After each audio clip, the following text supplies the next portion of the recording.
Good morning, 5 o'clock, and I'm Joan Jones with your top stories. Well, some of us waking up to a surprise coating of snow, and it's left that coating on very cold roads, so got to watch it for some extra slick spots as you head out this morning.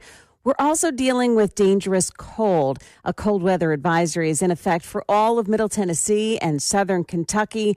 Wind chills expected to hit below zero this morning. And now the Tennessee Valley Authority is encouraging what they call a voluntary reduction in power use for today and tomorrow in the mornings from 6 a.m. to 10 a.m. The effort is meant to reduce both strain on the power grid and to save money on energy bills. Now, among the suggestions from TVA, set your thermostat to 65 to 68 degrees, unplug unused appliances, and turn off the appliances and lights that you really don't need. Also, they say keep the curtains open on the sunny side of the house. Well, schools across the mid-state, they're closed today. Some districts have already canceled classes for tomorrow as well. Other news of the day, a man wanted on violent crimes in Georgia was arrested in Gallatin by U.S. Marshals yesterday. 27-year-old Darzell Wester was found at a home on Turner Way and arrested without incident. He was wanted on armed robbery and aggravated assault charges in Cobb County, Georgia. Police also found that he was wanted for crimes in Coffee, Robertson, and Dixon counties here in Tennessee. President Trump signed a late-night executive order that ends the use of taxpayer money for illegal immigration and illegal aliens. That order requires federal departments and agencies to identify and end all federally funded programs that provide financial benefits to illegals and to ensure that that money isn't being used to support sanctuary policies either. The Trump administration saying that the goal of the executive order is to ensure taxpayer resources are used to protect the interests of American citizens, not illegal aliens. The Federation for American Immigration Reform said American taxpayers spent $182 billion each year to cover the cost of 20 million illegal aliens and their children. Got a sad development out of Israel where terrorists with Hamas have turned over the bodies of 4 people who were murdered after the group's attack on Israel on October 7th, 2023. They include Shiri Bibas and her 2 toddlers, Ariel and Kafir. They were 4 and 9 months old when they were taken. The body of an 83-year-old retired journalist also released. The Wall Street Journal reports Hamas made a spectacle of that handover, too, with coffins placed on a stage before cheering spectators and cameras.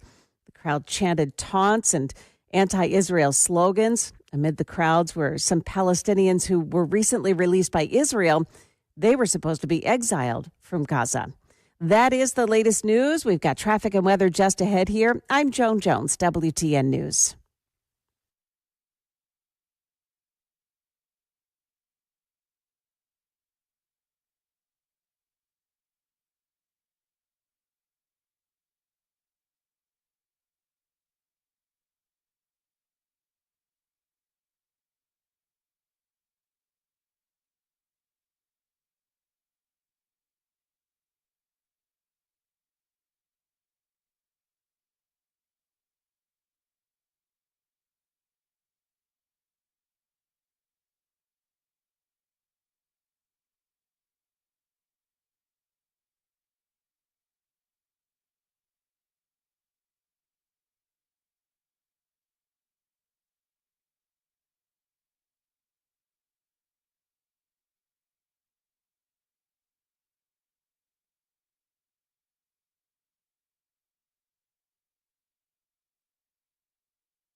So far this morning, the major roadways are looking good heading into Nashville. But we've got a warning from TDOT this morning about black ice, and that's because the roads look passable, they say, but there are grooves of ice on the interstates, and there are ice patches as well on the main roads. On those back roads, of course, you're going to find that perhaps they weren't as cleared as you thought they would be. Take it easy this morning as you head out. The overpasses, the bridges, the exit ramps, they're all going to be icy as well. Traffic every 10 minutes every morning on Super Talk 99.7 WTN.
.507 Nashville's Morning News on Super Talk 99.7 WTN. Good morning to your friends. Hope you're doing well. And we've had a couple of surprises this morning. Number one is here in Mount Juliet and all across Middle Tennessee, some unexpected snow overnight. So, yes, as you heard Joan reporting just a few moments ago, we do have some black ice around Middle Tennessee. You've got to be careful, especially on those side roads, trying to get out of your neighborhood. I know trying to get out of my neighborhood this morning, nearly impossible. I am broadcasting this morning from the Dan Cave, and we do also have Joan is broadcasting from her home in Manchester, I believe it is. So, yeah, there's that surprise. So be careful. Number two, you heard Joan reporting in the newscast, Donald Trump, the headline, Donald Trump signs the most explosive executive order yet as he pulls all federal funding to illegal migrants. Now, I'm not surprised that he did this. I'm a little surprised that he did it like evening time, overnight, and now this is the news waking up this morning. Donald Trump, again, according to the headlines, Donald Trump made his strongest move against illegal immigration yet on Wednesday, signing an executive order that stops taxpayer money from going to undocumented migrants. The White House fact sheet stated that Trump is committed to safeguarding federal public benefits for American citizens who are truly in need, including individuals with disabilities and veterans. On the border, Trump is demanding corrective action to stop all taxpayer-funded benefits for illegal aliens, according to the order. And so I guess my question would be, and we're finding out more information, but I guess part of my question would be, okay, so if they are coming across or trying to come across our southern border, you know, under Biden, they'd get water, they would get food, they would get clothes, they would get backpacks, they would get, cell phones and the CBP One app, all of that. It sounds like that is all now gone. Remember what we always say, including, of course, Uncle Phil. You've got to demagnetize America. That is exactly what Donald Trump is doing. The article continues. Currently, children are entitled to free K through 12 public education, regardless of immigration status, under the 1982 Supreme Court ruling. By the way, all of this is going to be challenged in court. It always is. They say that Trump also took note of a 1996 law overhauling welfare benefits that denies most illegal migrants public benefits that says over the last 4 years, the prior administration repeatedly undercut that 1996 law. Trump claiming that the Biden administration's border crisis resulted in the improper expenditure of significant taxpayer resources. Well, that is right. I mean, if you had taken the money that we gave to dealing with all of these illegal immigrants, supporting the illegal immigrants, doing all that we did to fly them all across the country, fly them into our country. If you took all that money and put it on border security, we wouldn't be in the situation that we're in right now, which is ICE trying to track down illegal aliens, very dangerous illegal aliens all across the country. So the president, again, last night, signing, they say, the most explosive executive order yet as he pulls all federal funding to illegal migrants. They also talk about how we've got in this country more than 500,000 Cubans, Haitians, Nicaraguans, Venezuelans who flew to the U.S. at their own expense, they say, with a financial sponsor here in America. The problem that we have is that these sponsors, and I'm going to put those in air quotes, these sponsors, we actually don't really know who they are or if they're even connected to those sponsors. They say the president appears to be taking action against his predecessor's use of parole. Remember that? To allow people into America on that temporary basis, including the controversial CBP-1 app used at the Mexican border that allowed 900,000 migrants in. So there's a lot to this. Biden also, of course, we know he granted parole to nearly 300,000 people from Ukraine and Afghanistan. So funding for those folks now going to stop as well. The order also includes a mandate to improve benefit eligibility verification to make sure that benefits are not going to immigrants in the U.S. illegally. So this is a very big deal. This will be challenged in court, I'm assuming. And what I'm trying to figure out is what some of the details of this are. Because let's face it, and Joan was talking as she was reporting this, you have so much money that goes to the care and the feeding of these illegal aliens. And number one, a lot of that is wrought with fraud. That's number one with the NGOs and so forth. We've talked about that ad nauseum.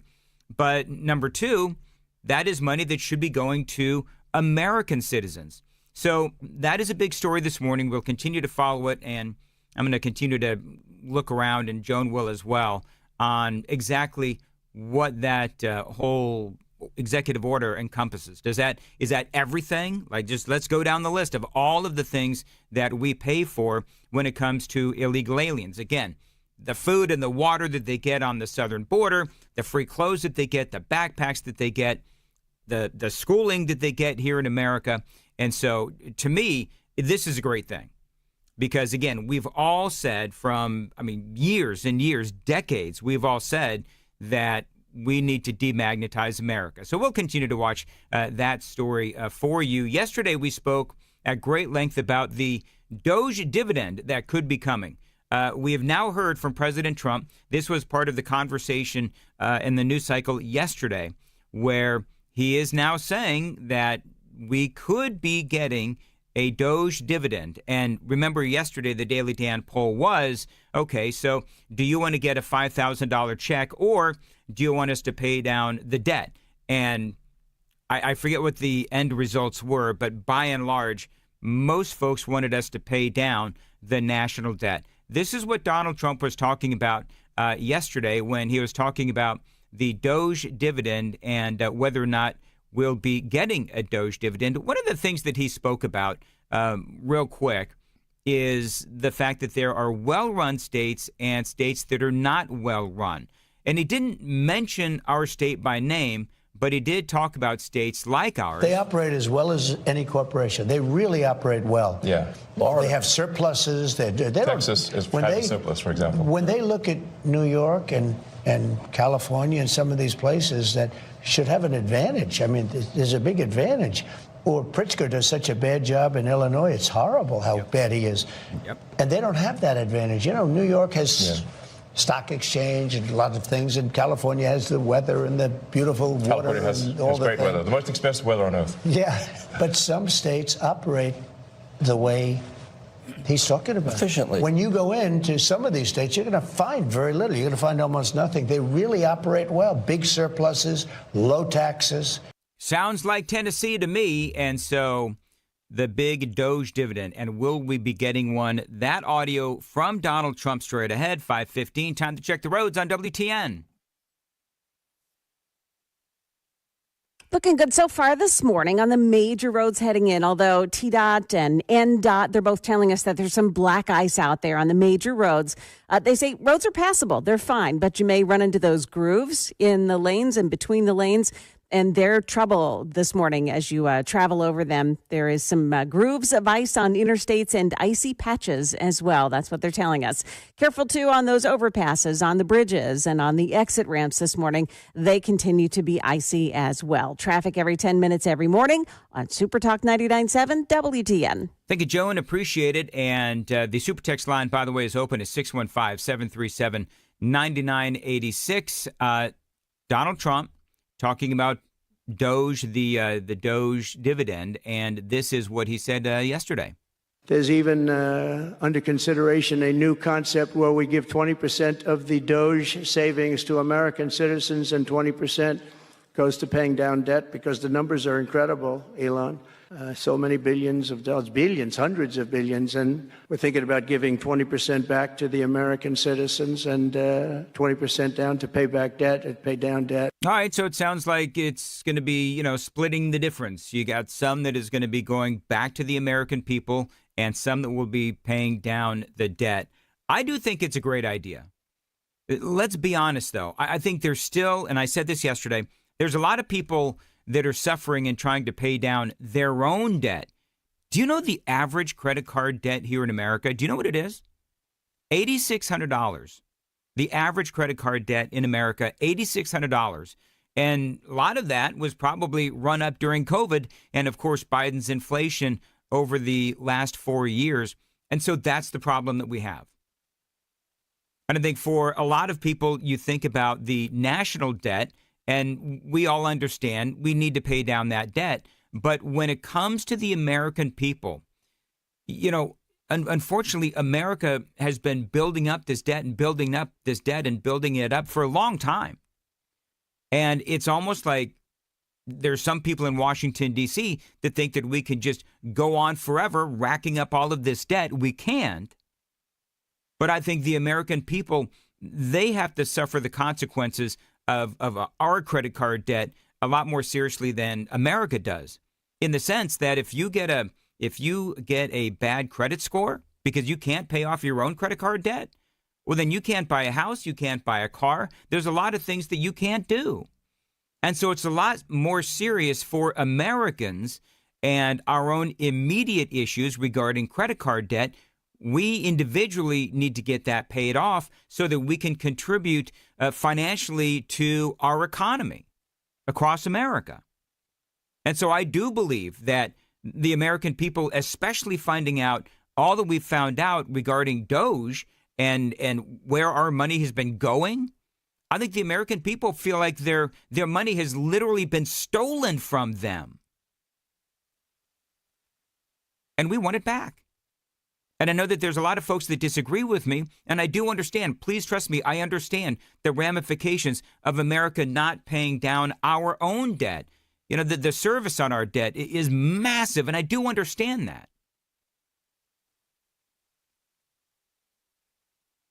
But the American people feel like their money was stolen and paid for stuff that we would never, ever agree to, as we found out through Doge.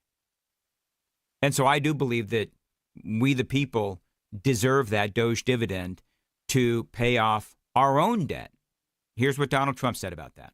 When do we start paying down that debt? Well, potentially very quickly. Between what he's doing and with income coming in from tariffs and other things, I mean, I hope we can. I don't want to give a date because then these people are going to say, oh, well, he didn't make the date. But I think we can do it very quickly. We would have never done it if this didn't happen. Never. It would have never been. It would only get worse and worse, and ultimately it would have exploded. This country was headed down a very bad track, and the whole DEI thing, that was a trap.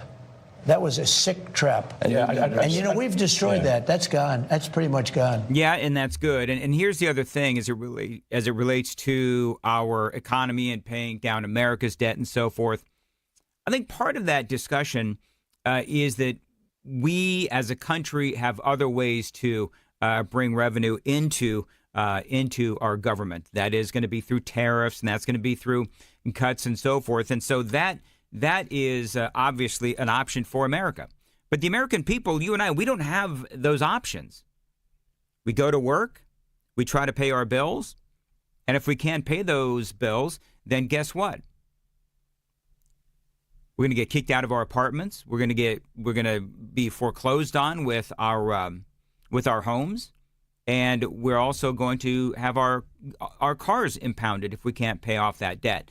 Personally, so I know there's some people, and I'm going to go to the super text line here in a second. I know there are some people that disagree with me. That's all fine, well, and good, but I just understand that there's a lot of people across America that are still hurting, and still there will be other people that'll decide, you know what?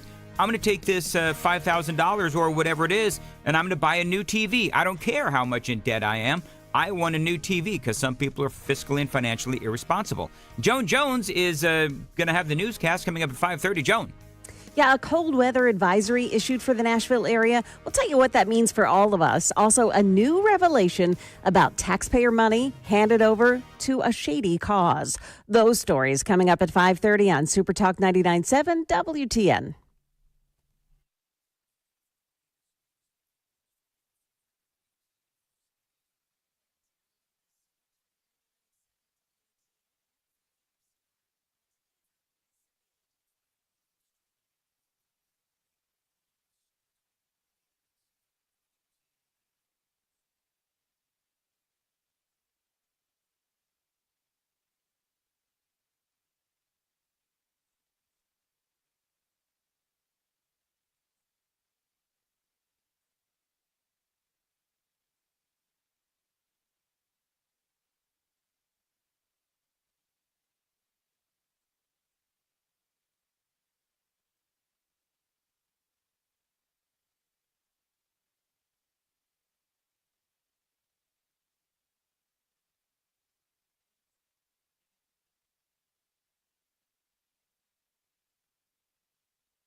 526, Nashville's Morning News on Super Talk 99.7 WTN. Good morning to your friends. Live from the Dan Cave. Hope you're doing well. Woke up this morning, Joan. I don't know about you in Manchester, but I woke up this morning. I looked outside. Actually, I got a text message from the missus, and she said about midnight or so, I received it, and she said that the roads here in Mount Juliet in Wilson County were filled with black ice and rather treacherous. And so the message was pretty clear. You probably don't want to go into work today. So here I am, and so I did look out. You also said you got maybe an extra layer of snow overnight. Yep, I sure did. I thought that people kept telling me the snow was over, and then I woke up and my car is covered again. The streets are covered again. I don't understand. I looked at the radar, and it's just some snow showers, essentially, that were coming down from the north and just sort of ran through parts of the area. So, yeah, you got a little dusting. Now, what happened where you are in Manchester? Did you get a fresh layer of snow? Yeah, nothing. Nothing? Nothing. Okay, very good. By the way, Super Text line is open, and folks are screaming about the Doge dividend, and a lot of folks think that I'm wrong. Some folks think that I'm right. People are saying, because Trump said like 20% going to the Doge dividend, 20% going to pay off the debt. Other people are saying, okay, but where does that leave the other 60%? I don't know. Trump is going to have to figure that out. Elon Musk will work with the president on all of that. But, I said yesterday, and I realize it's a very cynical thing, but this is politics. And if you're going to start cutting checks to the American people, then you need to do that right before the midterm elections. I think that's, if you're going to be smart politically, that's what you need to do. By the way, I played some audio of Donald Trump, and he was talking about the well-run states across America. Joan, can you guess which deep red state is set to become America's most populous as liberals are fleeing California? Can you name that state? It could be Tennessee. Could be. It could be, but it's not. Oh, okay. I know a lot of people from California that end up here. Texas. Texas, okay. Texas is on track to become America's most populous state as disgruntled liberals continue to flee California in droves. The deep red state, they say, is set to... They keep saying the deep red state. I don't know if Texas is as deep red state as they think. I realize there's clearly, obviously, a lot of Republicans there and conservatives there. But you go into Dallas, you go into clearly Austin, you go into San Antonio, you go into those places, and there's a lot of liberals there. But anyway, they say the deep red state is set to claim the top spot by 2045, according to a new data from Realtor.com, as its population soars from 31 million to a predicted 42 million. And that is going to happen again by 2045. As usual, it's always fun to talk about how California is losing a lot of people every single year. The Lone Star State, they say, is currently the second most populous state to California, which counts 39 million residents. The Golden State has suffered population declines in recent years. And I blame Gavin Newsom and all the damn liberals. All right, it is 5:30 on Super Talk 99.7 WTN.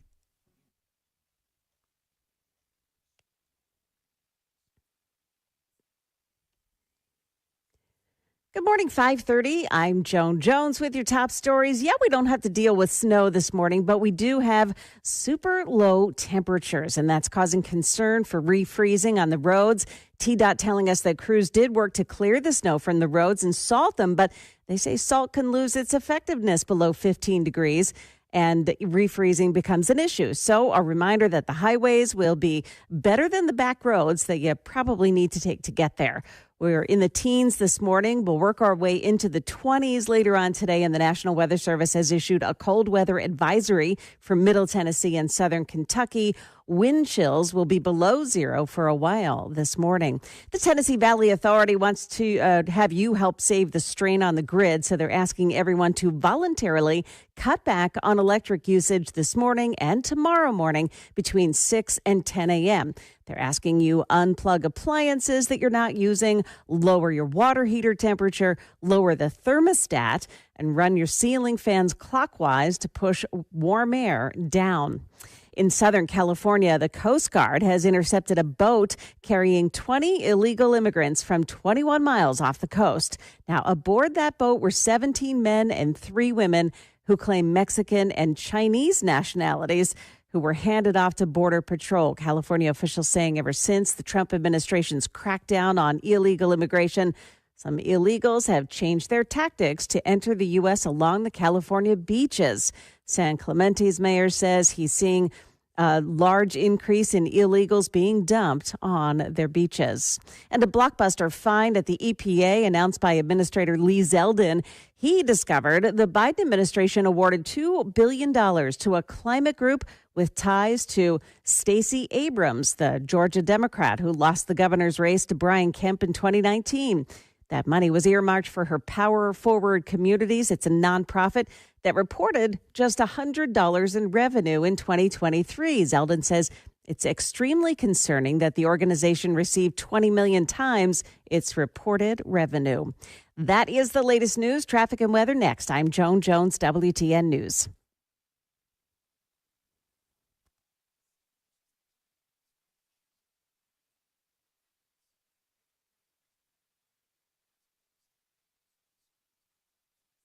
Did you know you're overpaying for your health and wellness products?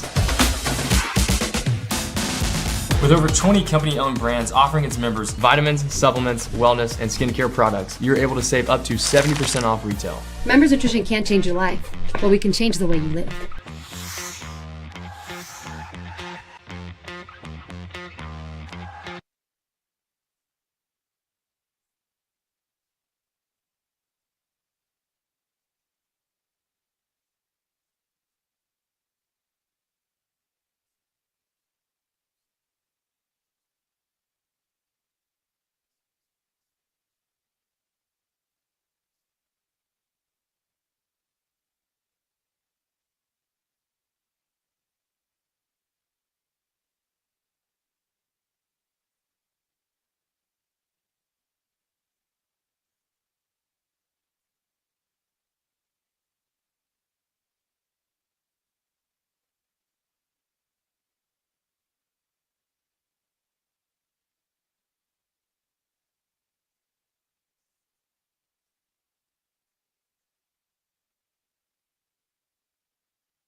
So I'm seeing some delays, just a minor delay as you're heading into Nashville this morning on 24 as you approach the 40 area this morning. But otherwise, no big delays to speak of on the major roadways, and T-dot warning of black ice on the major roadways and those grooves that have been cut into the ice that's on the roadway. Just got to watch out for it and take it slow. Traffic every 10 minutes every morning on Super Talk 99.7 WTN.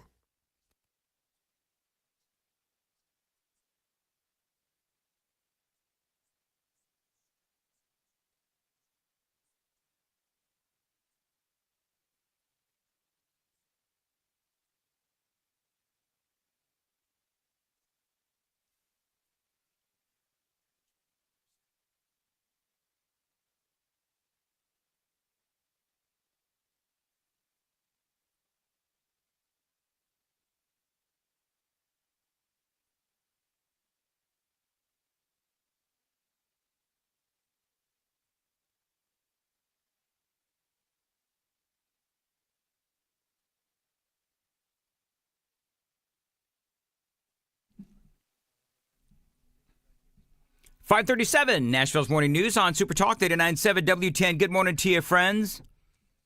Hey, I got to give a shout out, Joan. Yeah. So I'm over here on the YouTube page, and I'm actually reading some of the comments on the YouTube page. Mm-hmm.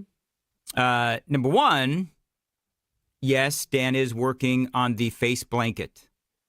That's my beard. Oh. Number two... Number two is I got to give a shout out to Jennifer. So apparently Jennifer is, I'm again reading the chat on the YouTube page. Like and subscribe, please. And she says, I'm just out here moving shipping trailers around and freezing. Oh, my goodness. Y'all drink some coffee or hot chocolate for me, LOL. That's got to suck. Like anything outdoor right now or yesterday, that has to just be absolutely terrible. And I'm trying to think of, I know the post office was out, of course, doing their thing. Oh, UPS and FedEx. UPS and all those folks yesterday. Yeah. They don't get any breaks. No, they don't. I guess, you know what I wonder? What I wonder is, okay, so if you are working outside, like a lot of these folks are, if you're working outside, then if you're moving around these shipping trailers, then do you get hot even in the cold? Like, how does that work? I don't even know. I would imagine it. I mean, it's like you've got to, which is those layers. Yeah, which is the layers and all that kind of stuff. So you know what, Jennifer, hats off to you. And by the way, we now have Mason is in for KGB. We do now have the poll up, the official Daily Dan poll. By the way, watch us on YouTube if you would. Like and subscribe. And also take the Daily Dan poll. The Daily Dan poll today, I want to set it up. I don't know, Joan, if you saw this, but, you know, Jasmine Crockett was on The View yesterday. Oh, now, you want to terrific. talk about, you know, Joy Behar and Whoopi Goldberg and Jasmine Crockett all on the same panel. It went about as well as you would think that it would go. Listen. For all of the criticisms that exist of Donald Trump, he right now has a 53% approval rating. It's higher than it's ever been. 70% believe that he's fulfilling his promises, and 45% believe Democrats should be more moderate. What do you take away? I think there's a lot to make of those numbers, but what's your takeaway from that? My takeaway is just like the election. We've got to do better at education. People don't understand, but you will understand when those hospitals in rural America start closing down even more. You will understand when you don't have your Social Security. You will understand when your Medicaid, your Medicare goes away. You will understand as planes continue to fall out of the sky. Soon you will understand why it's important to maybe have somebody that isn't loud and ridiculous, and maybe Sleepy Joe is what we wanted because we could at least sleep at night. Yeah. That's kind of funny how she talks about loud and ridiculous. She had to look in the mirror. Right. So anyway, so the poll question, the daily poll question is, because there's been a conversation the last couple of days, which has been the Democrats and some of the Democrat Party want to make Jasmine Crockett, and they have made Jasmine Crockett the new face and the voice of the Democrat Party. And so there's some debate going on as far as whether or not that is a good thing or a bad thing for Democrats or Republicans. Now, I believe that it is a good thing for Republicans because, let's just be honest, she sounds terrible. And she speaks a lot of nonsense. She is part of that radical left. And I think part of the problem with the Democrats is that they lie. And she just told 3 or 4 provable lies just in that one 50-second soundbite. And so for me, if Jasmine Crockett is going to be the face and the voice of the Democrat Party, well, hallelujah. Because she, by and large, number one, she doesn't tell the truth. And you just heard her talk about, what did she say? Loud and ridiculous, whatever it was. Well, so is she. And so for me, if they want to remake the party in her image, bless your hearts, man. So the question is, Mason, how did we exactly frame the question? So I got the question framed like this. Congressman Jasmine Crockett is the new, in quotes, face of the Democrat Party. Is that a good idea? I have yes as one of the options and heck no as the other. We're sitting at around 65% on the yes right now. Yeah, because from a Republican standpoint, having her being the face and the voice, she's absolutely ridiculous. Oh, I think it's huge for us. Yeah, I think it'd be great for Republicans. That soundbite from Jasmine Crockett on The View, to me, is the epitome of what this article in the New York Times is all about. I'm going to tell you a little bit about that. But, Joan, do you have an opinion on Jasmine Crockett being the new loud and ridiculous voice of the Democrat Party?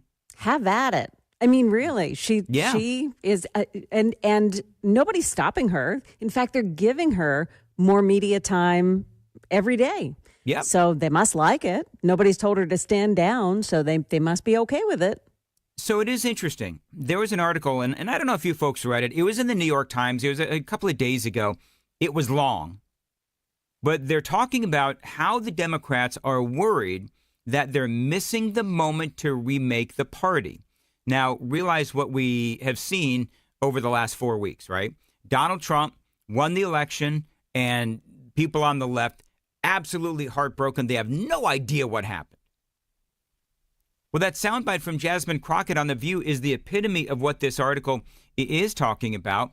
Here's a piece of the article. Opposing Mr. Trump has been the Democratic Party's greatest unifying force for nearly a decade. But the 2024 election showed that its coalition of resistance is no longer a majority. The Democrats are framing the party's choice in terms of its ambitions. Settle for simply being the opposition and hope that is enough to win the House narrowly in 2026, or boldly reinvent the party altogether. Now, to me, it seems like with Jasmine Crockett, she would fall on the side of being the leader of the opposition. There's nothing that Jasmine Crockett said yesterday on The View or in the last 4 weeks that would indicate that the Democrats are looking to boldly reinvent the party altogether. And we'll have to wait and see what happens during the midterms in 2026. But from what she says on The View, there really doesn't seem to be any indication that they're going to, quote, boldly reinvent the party altogether. They, again, call Crockett the voice of the next generation of Democrats. So the question from The View to Jasmine Crockett is, what's next? Getting their footing on what the message and strategy is to push back. We think of the leaders chanting, "We will win," outside of Treasury, which was widely panned. You've talked about Democrats needing a branding overhaul. Are you satisfied with the approach so far, and what do they need to do to kind of get their mojo back? All right, so you heard that, right? What's the Democrat strategy? How are they going to get the mojo back? So this is Jasmine Crockett's. Let's hear the answer. You know what? I think that just like the rest of the world, we've got a bit of whiplash. Because for some people, even those that voted for him, they said, well, we've been here before. And we didn't fall apart the last time he was here, so we won't fall apart this time. And so I think that while we had the playbook right there for us, Project 2025, I still think that even some Democrats were like, oh, well, he's just going to do what he did last time. And he's not.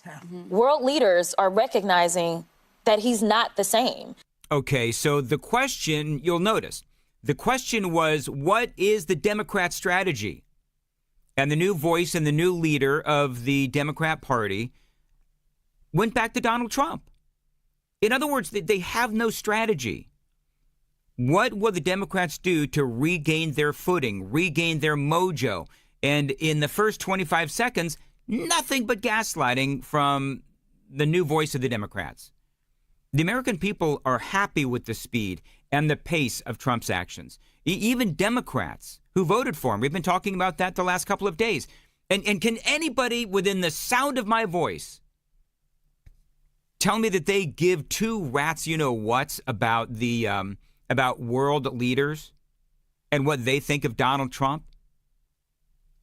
Trump is out there basically telling the world leaders they can kiss his behind. And he's not kissing the behind of Vladimir Putin like the Democrats are saying that he's doing. No. What Donald Trump is doing is trying to end a war where millions of people are dying. And billions of our taxpayer dollars is being spent. So Jasmine Crockett, in this appearance with The View, she has nothing to say about how the Democrats need to remake their party. They need to re-strategize, which, by the way, is fine with us as conservatives. But we're not worried about world leaders. Trump is literally trying to end the war. But again, she mentions nothing about Democrat strategy, and she continues to turn it back on Trump.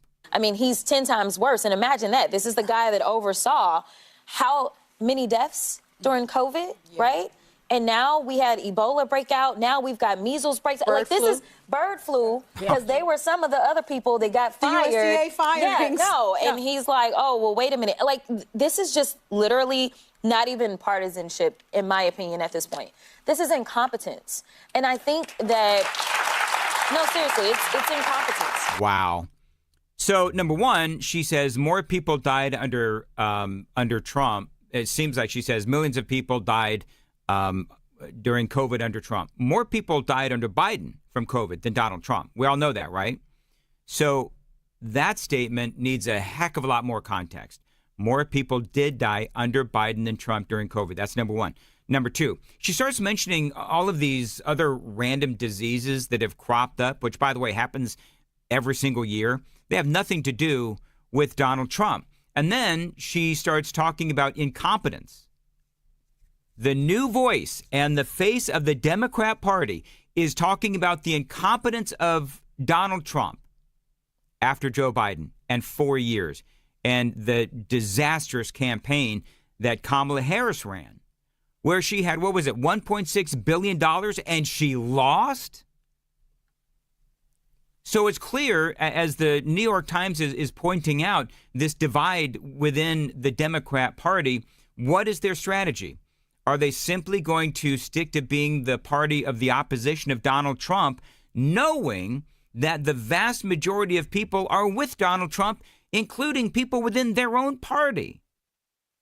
It's clear from her audio and her appearance yesterday on The View that they're going to be sticking with being the opposition of Donald Trump. Okay, you do so at your own peril. And to be perfectly candid, I don't know how they reinvent the Democrat Party altogether. I don't know how you do it. You've got all of these different groups within the party. This is what the New York Times said. You've got all of these groups within the Democrat Party, and they're all vying for position. And so the more that Jasmine Crockett speaks, the more you realize this is a party that has no plan. Coming up, I'm going to tell you a little bit more about this Quinnipiac University poll that shows that the Democrats and the Republicans, how the American people view them. It is all coming up here. And what does Jasmine Crockett have to say about all that? By the way, take the Daily Dan poll again on YouTube. Like and subscribe to the page. Jasmine Crockett, the new face and voice of the Democrat Party. Is that a good thing or a bad thing? Last time we checked, most people said that it was a good thing. And also, by the way, another good thing.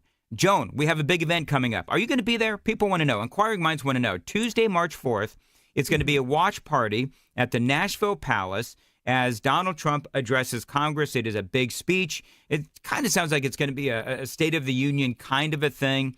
And we're going to be there. I'm going to be there. Chad, Chris, and also Matt. We're going to be there. And again, inquiring minds want to know. Joan Jones, you going to be there?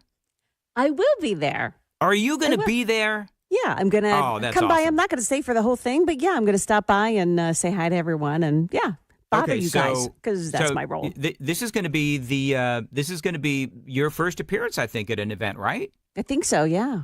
Okay. So, and by the way, so just so you folks know, if you want to meet Joan, you've got to come early because she's going to be leaving like my early. bedtime. That's exactly right. All right, can't wait to see you there. By the way, tickets available at 997WTN.com. 5:53. Joan, what's coming up in the news? Well, we have Nashville firefighters on the scene of a big fire this morning, a cold morning for them to be fighting a fire. Also, there's a big confirmation vote today. We'll tell you who and when. Those stories coming up at 6 o'clock on Super Talk 99.7 WTN.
5:56, Nashville's Morning News on Super Talk 99.7 WTN. Of course, I get the predictable, why are you airing audio from The View? You know, in fairness to me, I'm not airing audio from The View, per se. I'm airing audio of Jasmine Crockett on The View, who is a very influential voice, a ridiculous sounding voice, but a very influential voice for the Democrats. And so that's why I'm airing audio from The View. Now, a recent Quinnipiac University poll showing favorable views of the Democratic Party are at their lowest level ever. And the favorable views for the Republican Party, they're at their highest. The new chairman of the Democratic National Committee, Ken Martin, has emerged as a surprising flashpoint after he said days before his February 1st election that anyone saying we need to start over with a new message is wrong. And so the New York Times to write this long article on the identity crisis of the Democrat Party, I mean, that is, you want to talk about a shot across the bow. That's not a shot across the bow. That is a shot right into the side of the ship that the Democrats are on, which basically right now is the Titanic, because they have no answers. And so Jasmine Crockett is gaslighting on The View, and her clap crew is loving it. But the reality is that she's lying, just like Kamala did during the campaign. She sounds exactly like Kamala. She's spewing the same crap. She talked about the executive orders and how Donald Trump is trying to get those executive orders to, I'm going to air quote this, his favorite court. I think that he's trying to get to his favorite court, the court that we know we all love to hate. Yeah. The highest court. I think he's trying to get there and hoping to get some cover for all the nonsense. After all, this is the same court that gave him immunity. That is so true. That he could go out and do some of the illegal things that he's doing. Do you think they have a limit, though, the court? You know what? I keep trying to point people to the TikTok decision. You know, so let me just, because I'm running out of time, but presidential immunity on decisions made while in office is part of the job that a president has to have. But that's a talking point on the left. But I would remind Jasmine Crockett that, yes, the Supreme Court did rule against him on TikTok. They ruled against him on the sentencing in the hush money case. They ruled against Trump and the Republicans after the 2020 election. So the Supreme Court, under its current form, has ruled against Donald Trump on several issues. So, yes, Jasmine Crockett and the Democrats gaslighting the American people. And the one thing that I would say about all of that is, how did that work out for them last time? Got a lot more straight ahead. It is Nashville's Morning News on Super Talk 99.7 WTN.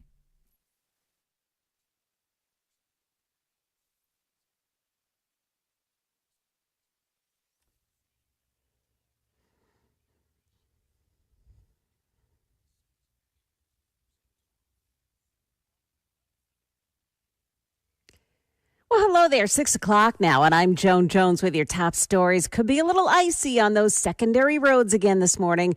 Some of the roads are snow covered after an overnight shot of snow showers. Well, the main roads are reportedly well treated, but it's those back roads that can be problematic, along with overpasses and exit ramps.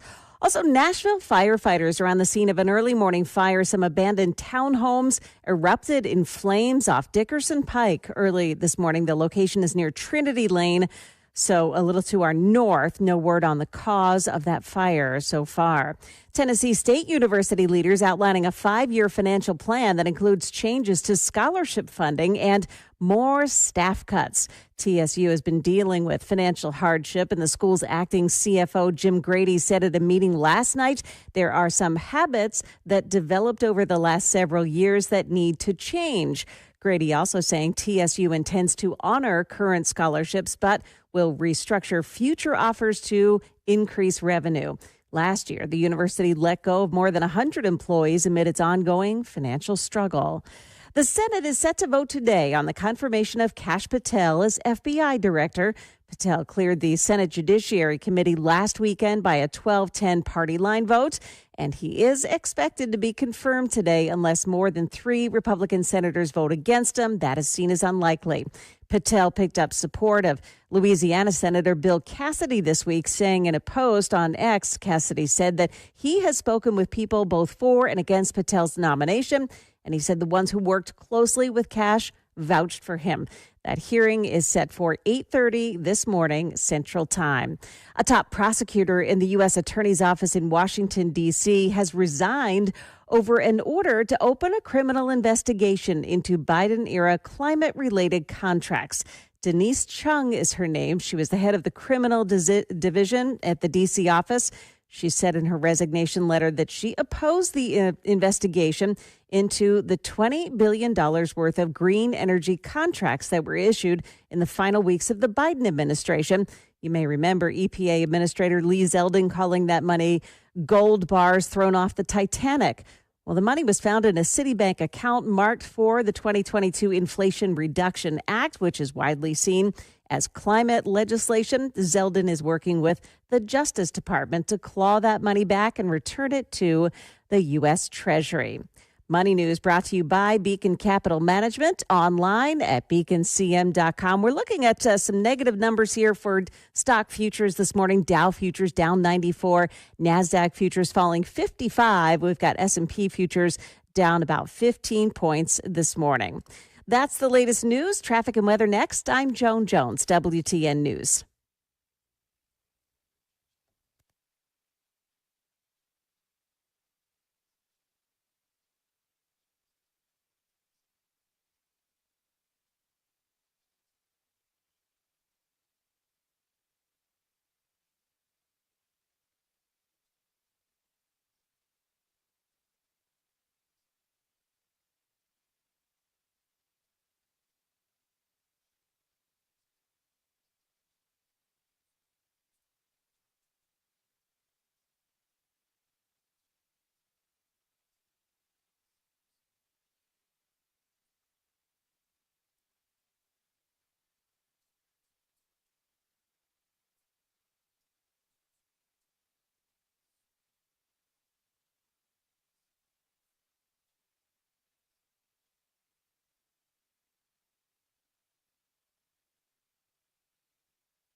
Thanks.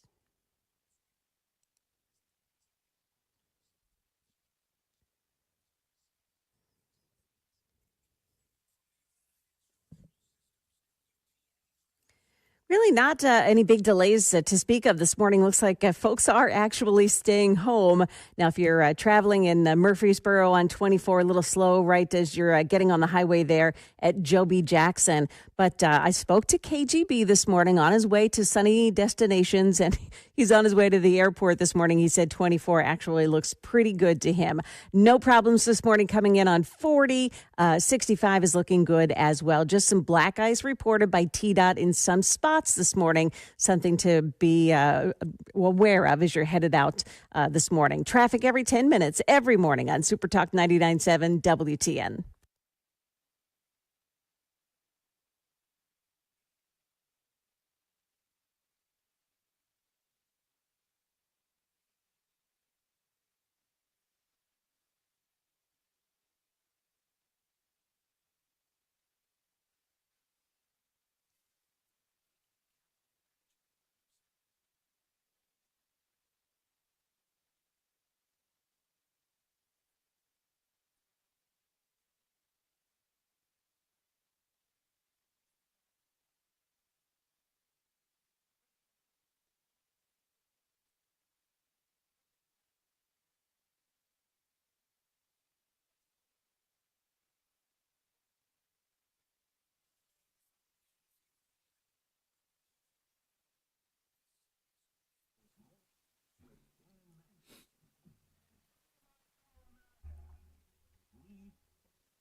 6:07, Nashville's Morning News on Super Talk 99.7 WTN. Welcome on in to your Thursday, February 20th, waking up to some snow in parts of Middle Tennessee. Roadways a little treacherous in some areas, as Joan was reporting, black ice. And so be careful as you head into work this morning.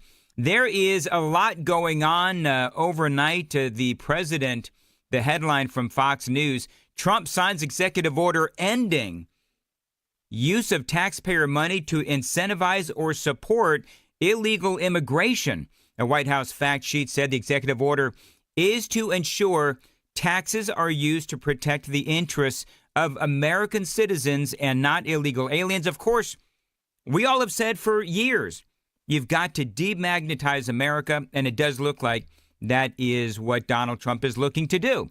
He signed the executive order late Wednesday night, ending the use of taxpayer money for federal resources supporting illegal immigration and illegal aliens. The Trump administration says the goal, again, is to ensure taxpayer resources are used to protect the interests of American citizens. Under the order, federal departments and agencies must identify and end all federally funded programs providing financial benefits to illegal aliens. It also aims to ensure federal funds are not being used to support sanctuary policies. Demagnetizing America. I mean, let's be honest. We spend billions and billions and billions of dollars on illegal aliens every single year. We talk about this all the time. The president writing, my administration will uphold the rule of law, defend against the waste of hard-earned taxpayer resources, and protect benefits of American citizens in need, including individuals with disabilities and veterans. I think part of what the president is doing is he's leaning into some of the polling, because y'all know the polling has shown that the American people, by and large, they support mass deportation. And so part of what Trump is doing is he's leaning into that, and he's saying, okay, let's walk down the streets of any Democrat-run neighborhood and start asking folks who are American citizens, do you support millions of dollars going to illegal aliens? And I guarantee you they would say no. President Trump, they say, is committed to safeguarding federal public benefits for American citizens who are truly in need, including individuals with disabilities and veterans. It again goes on to say the surge in illegal immigration over the past 4 years has, of course, come at a high price, costing American taxpayers an estimated $451 billion to care for illegal aliens and gotaways in the U.S. unlawfully since January of 2021, according to the U.S. House Homeland Security Committee. I mean, it goes on, but you obviously get the point of the story. He's trying to put a stop to people coming across the border. He's also putting a stop to this parole program that Joe Biden used to fly illegal aliens directly into our country, and not telling the states when they're coming or where exactly they're going to be flown into. It is the craziest thing under Joe Biden.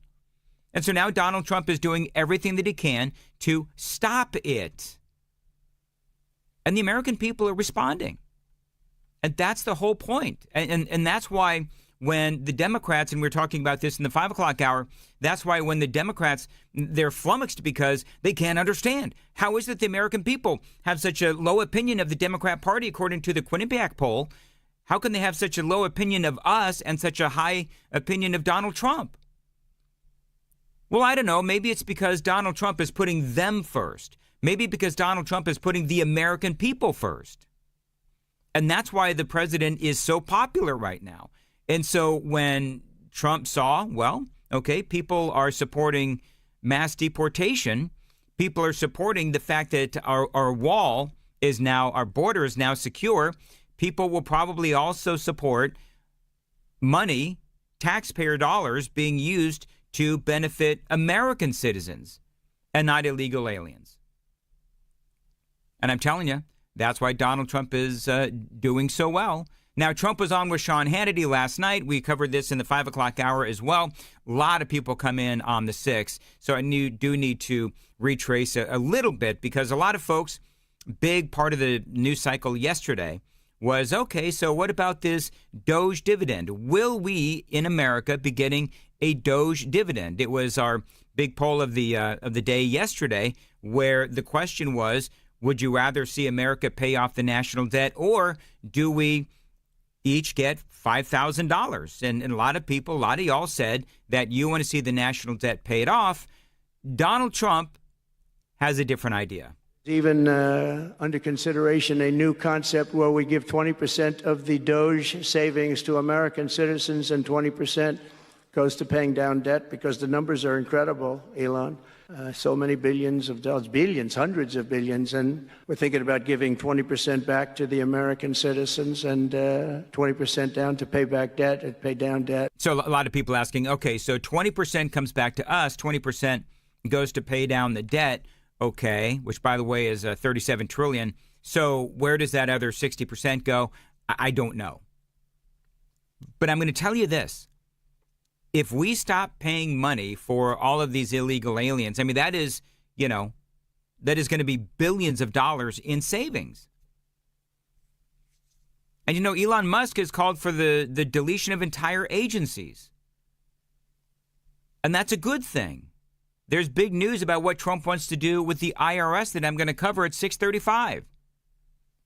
But yeah, this is what Elon Musk told the crowd the other day. We do need to delete entire agencies as opposed to leave part of them behind. Because if you leave part of them behind, it's easy. It's kind of like leaving a weed. If you don't remove the roots of the weed, then it's easy for the weed to grow back. But if you remove the roots of the weed, it doesn't stop weeds from ever growing back, but it makes it harder. So we have to really delete entire agencies, many of them. That's the whole point of Trump's presidency right now. Find the waste, find the fraud, find the abuse, and clean it up. Again, $37 trillion in debt. The service on that debt is obviously massive, and you simply can't continue to live this way. I mean, it's just that simple. This is a very important point. If we don't solve the deficit, there won't be money for medical care. There won't be money for Social Security. We either solve the deficit or all we'll be doing is paying debt. It's got to be solved, or there's no medical care, there's no Social Security, there's no nothing. It's got to be solved. It's not optional. America will go bankrupt if this is not done. That's why I'm here. I mean, that's the crazy thing. That's Elon and Trump on with Sean Hannity. They had part 2 of the interview last night. But that's the crazy thing, and that's part of what I've been saying, is you have all of these people that are screaming, oh, they're going to destroy America, but, they're going to take away Social Security and all of that nonsense. And Trump has specifically said he's not going to touch Social Security. But if we don't do something, then all of those programs that we all hold dear and we all contribute to will end up going away. Because we can't keep going in the direction that we're going. And for some people, for people on the left, they choose not to understand what's going on or where America is right now as far as our economic stability. Got a lot more on this. It is 6:15. Time to check the roads on WTN.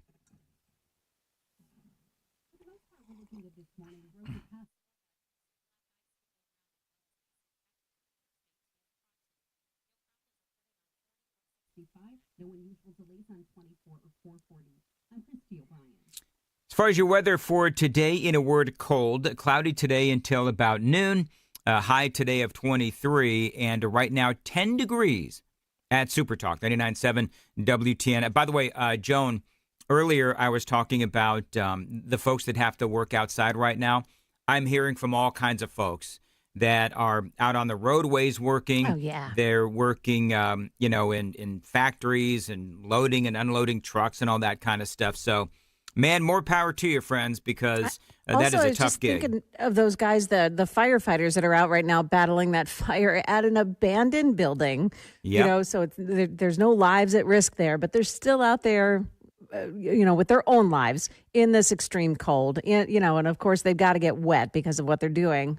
Goodness, it's a terrible morning for that. You know what I wonder? I don't know where that abandoned building is, but oftentimes, I don't know about this time, so homeless people advocates don't yell at me, but oftentimes when it's a night like we've had and it's really cold, the homeless people will light fires, and then all of a sudden we have an abandoned building that is on fire. I don't know if that's the case here, but we do see that often. So in that building, it's near a motel, and police are saying that there have been fires in that building before.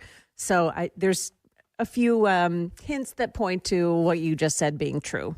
There you go. All right. Thank you, Joan. Yeah. Joan Jones coming up with the news at 6:30 on WTN. So you have all these folks screaming about how Trump and Elon are trying to destroy America. The reality is they're trying to save America. And so Hannity asked Elon, what about all of this rage that we're seeing from the Democrats? It is rather ridiculous, right?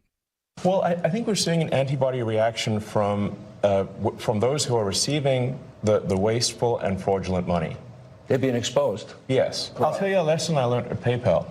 You know who complained the loudest, the quickest and the loudest and with the most amount of righteous indignation? The fraudsters. That's who complained first, loudest, and they would generally have this immense overreaction. That's how we knew they were the fraudsters. Mm-hmm. That's how we knew. That's to tell. All right, so who's screaming the loudest? You got your Jasmine Crockett's. You got your Maxine Waters.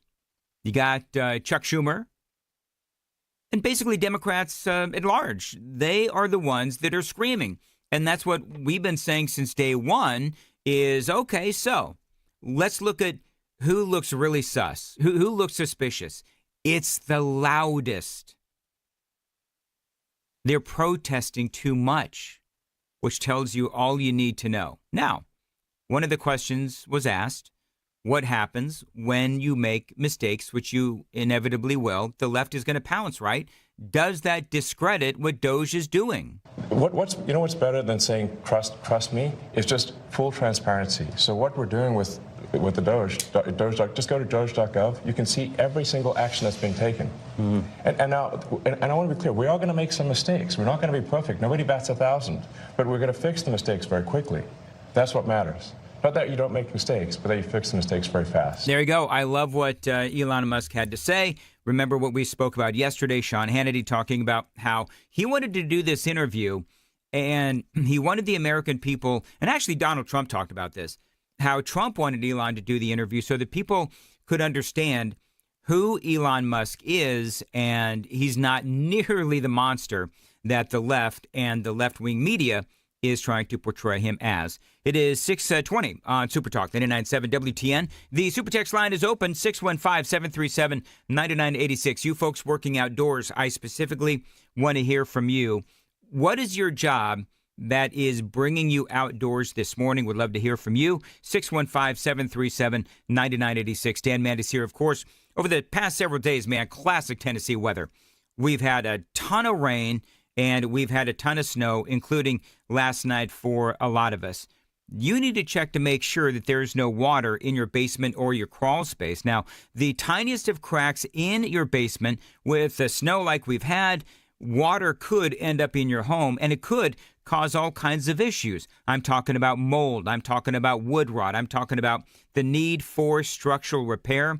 My friends at USS, United Structural Systems, they're the absolute leaders in waterproofing. They've got over 30 years of experience in basement and crawl space waterproofing, basement wall stabilization, and foundation repair. I'm actually a client of United Structural Systems. I've had them out to my house several times. Now, their inspections are absolutely free, and they're not going to sell you any unnecessary repairs. They are simply here to help. We guarantee our best. Call USS 615-488-7855, 615-488-7855. You can always find them online, USSTN.com. As always, tell them Dan Mandis told you to reach out.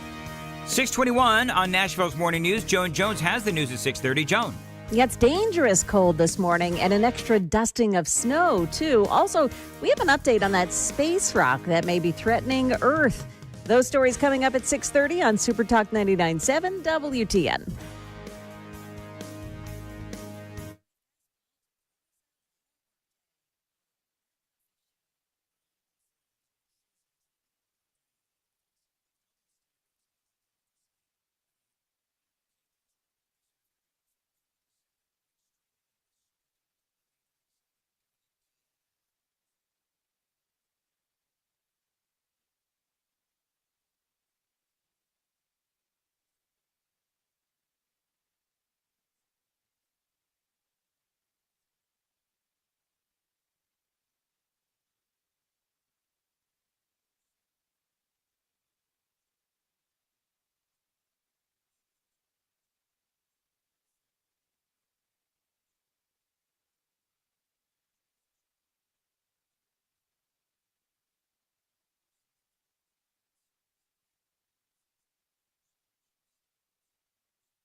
626 Nashville's Morning News on WTN. Hey, coming up at 6:36 after the news, there is a lot of news on Ukraine. So all of that straight ahead on WTN. What could you do with an extra $75,000 right now? Maybe even a couple $100,000. If you own a home, then you can get that money in less than a week with Loan Pronto. Now, Loan Pronto is the leader in quickly converting your home's equity into cold, hard cash. So you can pay off all your credit cards or start that home remodel. Loan Pronto has several easy options to let you access the cash from your home. And there's virtually no paperwork, no cumbersome process, no junk fees, and often no appraisal. Now, the average homeowner here in Tennessee has over $300,000 in equity. That is your money, and you should use it. One client got $150,000 out, paid off all of their credit cards, a couple of car loans, and a personal loan as well, cutting their monthly expenses by $1,500. Now, you can get approved in as little as a day, so act right now with no hard credit pull up front. LoanPronto.com is the website. 615-499-5780, 615-499-5780. Get the money you need for anything. Equal housing lender, NMLS 166-1781, subject to lender approval, NMLSconsumeraccess.org.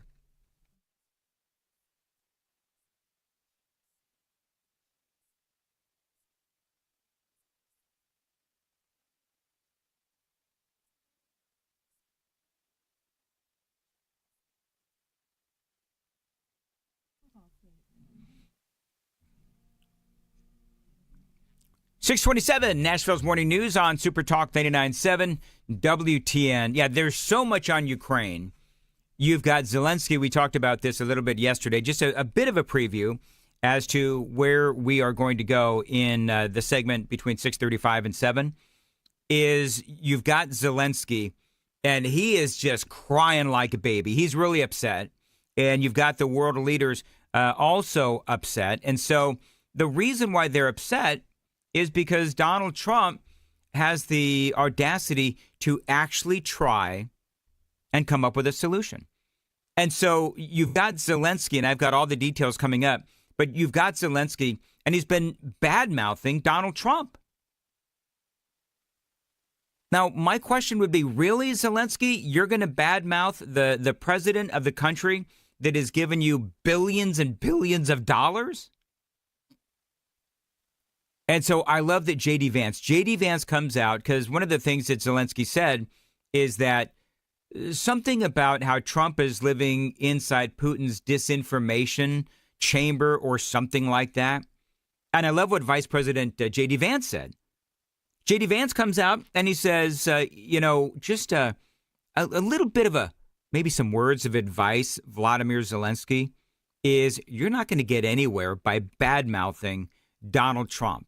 You're not going to get anywhere by bad-mouthing the president of the United States. By the way, the nation that has given you billions of unaccounted money.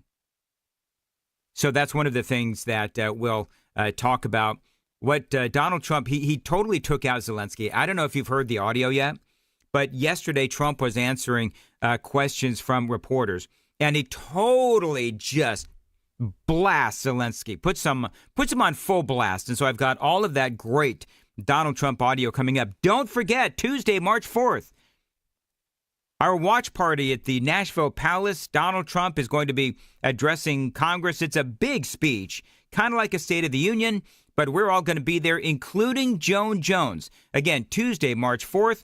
It all begins really about 3 o'clock when Murphy Show is going to start broadcasting live from the Nashville Palace.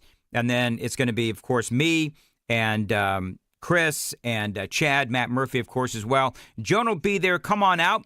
Details at 997WTN.com.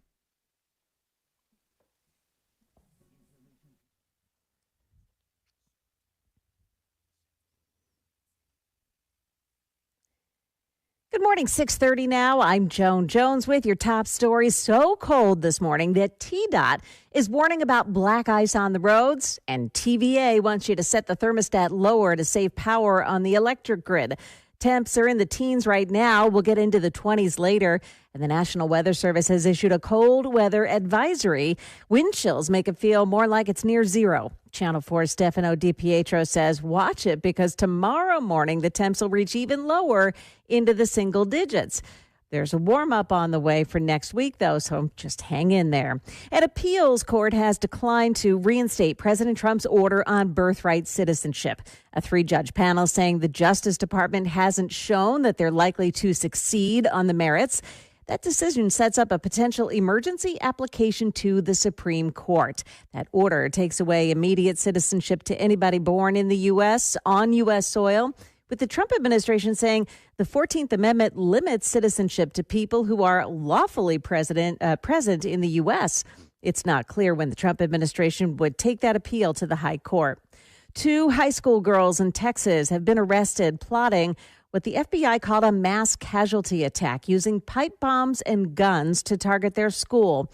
It took just 30 minutes after the FBI was alerted to the plot for the 15 and 16-year-old girls to be arrested at their school.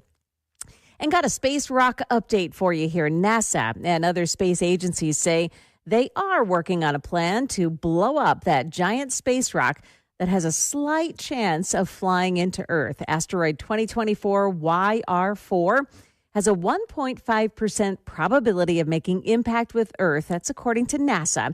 And that's better than the odds that were given for it last month. A project manager at the Kennedy Space Center tells the New York Post that the international agencies are plotting a way to destroy that terrestrial chunk now before there's a reason to panic. He said they have enough time to act now, so they're not scrambling at the last minute if this rock does take aim at Earth. That is the latest news. We've got your traffic and weather up next. I'm Joan Jones, WTN News. Thank you, Joan. 6:33, Nashville's Morning News on WTN. Dan Mandis here. Springtime is just around the corner, and you need to get your yard ready for barbecues and playing catch. Now, my friends at Save a Tree, they can help you with that. This is my company for tree care, and they can help out with the lawn and the shrubs as well. Now, they came out to my house, and I needed my crepe myrtles pruned and my shrubs cleared. How about you? What can Save a Tree do for you? Well, they can reshape and trim your trees to make them healthier and stronger. They can also save the shrubs and whack the weeds. And you might even win Yard of the Month when you partner with Save a Tree. So if you want to upgrade your yard, get with my friends at Save a Tree. They are your tree, shrub, and lawn experts. See how beautiful your yard can be. Set up your own evaluation at saveatree.com. Spelling is important here, so listen up. SAVATREE, saveatree.com, S-A-V without the E, S-A-V-A-T-R-E-E, saveatree.com. You can also simply dial pound 250 on your smart device and say the keyword Save a Tree. That's pound 250, keyword Save a Tree, and tell them Dan Mandis told you to reach out.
Okay, we've got some accidents now in Smyrna this morning. The eastbound side of 24, right at Sam Ridley Parkway, exit 66. It's an accident that takes up the left lane.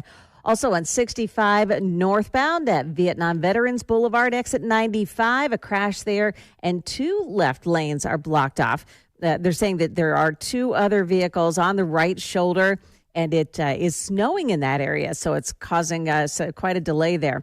Also in Robertson County, this is in Portland on 65 southbound before exit 117, a stalled out car. It's sticking out into the right lane this morning. You got to travel around it. Watch out for that black ice. Traffic every 10 minutes every morning on Super Talk 99.7 WTN. Think of Joan, Dan Mandis here, and you can sell your home with a guaranteed offer from Mark Spain Real Estate and receive the strongest cash offer in the industry. You're going to save time and make the most money. Now, with that guaranteed offer from Mark Spain, you can skip the hassle of getting your home ready to sell. Receive an all-cash offer and close in as little as 21 days. There's no showings, no open houses, and no stress. This is the company that I would go through if I had to sell my home. Now, as the most experienced real estate team in the industry, you can trust my friends at Mark Spain Real Estate to sell your home fast and for maximum profit. Find out what your guaranteed cash offer would be. There's no obligation. The guaranteed offer from Mark Spain Real Estate, the most money and the limited amount of hassle possible. 855-299-SOLD, 855-299-SOLD. You can always find them online anytime. It's markspain.com to get a guaranteed offer on your home today. That's markspain.com and start packing.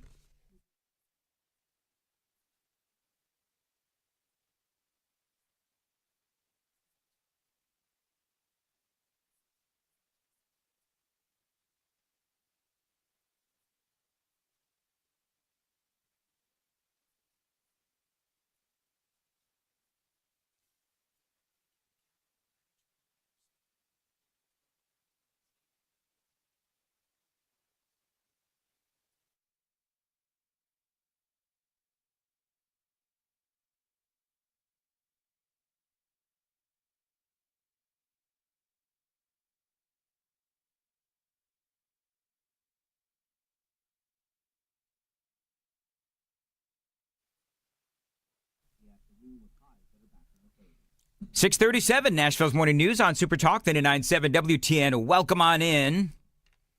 Cold today. Very, very cold, as you just heard. Joan. Yes, sir. Very quickly, I've got a lot of stuff on Ukraine, but I do want to acknowledge the real Tennessee heroes that are out working in this weather. Yeah, good. 0496 is out delivering liquor and wine out in this bitter, You cold call that a hero, weather. huh? Well, for some. Listen, they're out working, and they're working in the really cold weather. Jim is out doing swimming pool liner repair and pool maintenance in 2-degree weather. And he says, I'm not missing California at all. There you go. That is Jim. 1329, by the way, is a dock worker and loading and unloading trucks with the wind blowing through the dock. Wow, that must be cold by the water. Yeah. 6076, and they're coming in fast and furious. If you're outside and you're working, let us know what you're doing this morning. 6076, I provide snow and ice removal services for business and churches. He says I shovel sidewalks, plow snow, and apply ice melt as needed. Fun fact for you, Joan, do you know you used to live in Maryland, then I promise I'm going to get to Ukraine, but you used to live in Maryland. Mm-hmm. And yes, now people are saying, what about this? What about that? What about the mail carriers? I know. We love the mail carriers. Dunkin' Donuts, people working at Dunkin' Donuts. I get it. Do you know, you know what heart attack snow is? When you're shoveling it? Okay. So heart attack snow. Mason, do you know what heart attack snow is? No, I don't. Okay. So how does the guy that grew up in California know what heart attack snow is and you two don't? So heart attack snow is the really heavy wet snow. Oh, okay. Gotcha. And so if you're, shoveling the snow, then you could have a heart attack if it's that really wet snow that comes down. Because, some snow isn't wet per se. It's lighter snow. Mm. And then you've got the really wet, dense snow. And so, but bottom line is, what is the age that it should be the cutoff for shoveling snow? In other words, if you're over this age, you should not be cutting snow. You should not be shoveling snow. Do you know what age that is? What's the limit? Oh, it's got to be like 60, right? Nope. What do you say, Mason? I'm going to go younger just to see if I'm right. I'm going to go 55. 45 years old. Holy cow. 45 years old is when they say you should stop shoveling snow. Interesting. Is that there you go. because people are so out of shape that their hearts couldn't handle it? Perhaps. I mean, if you have somebody that's in good shape, they could be 65 and shoveling snow and they'll be fine. There you go.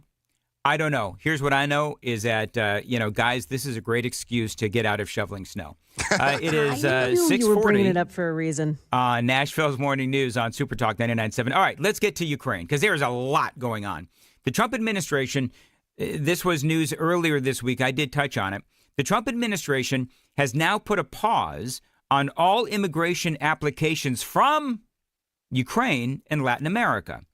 Fox News, the application freeze will remain in place indefinitely while government officials work to identify potential cases of fraud and enhance vetting procedures to mitigate concerns related to national security and public safety, according to the directive. Now, again, this is immigration applications from Ukraine and Latin America. They say while the exact number of affected migrants is unclear, the hold on applications applies to several Biden administration programs that allowed hundreds of thousands of foreigners to come to the U.S. legally, they say, and I'm going to air quote that, legally through an immigration law known as parole.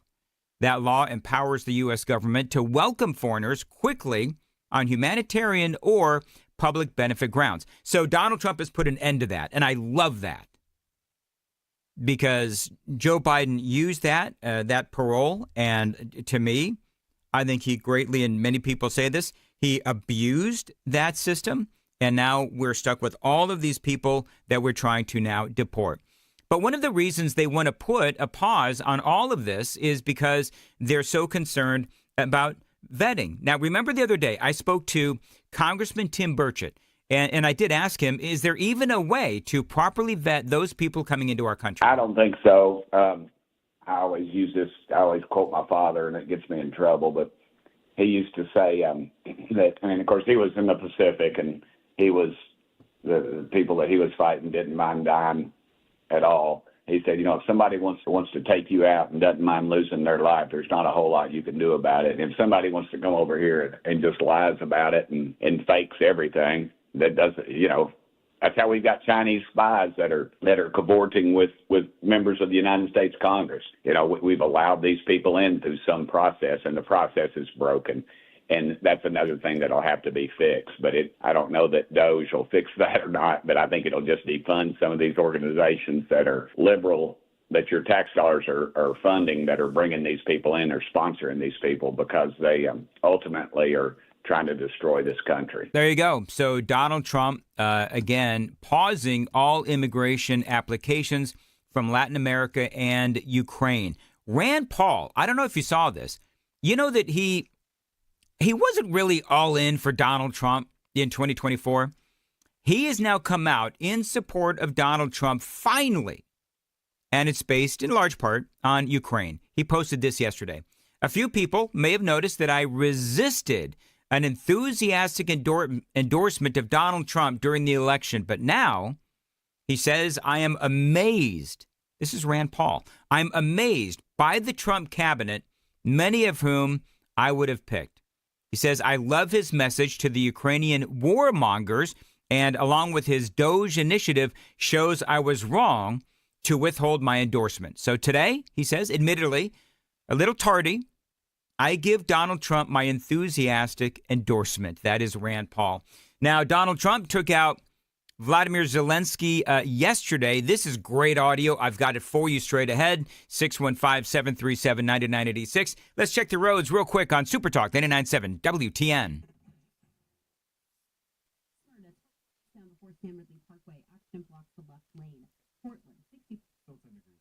Portland, there's a disabled vehicle in the right lane. No problems on 40 or 440.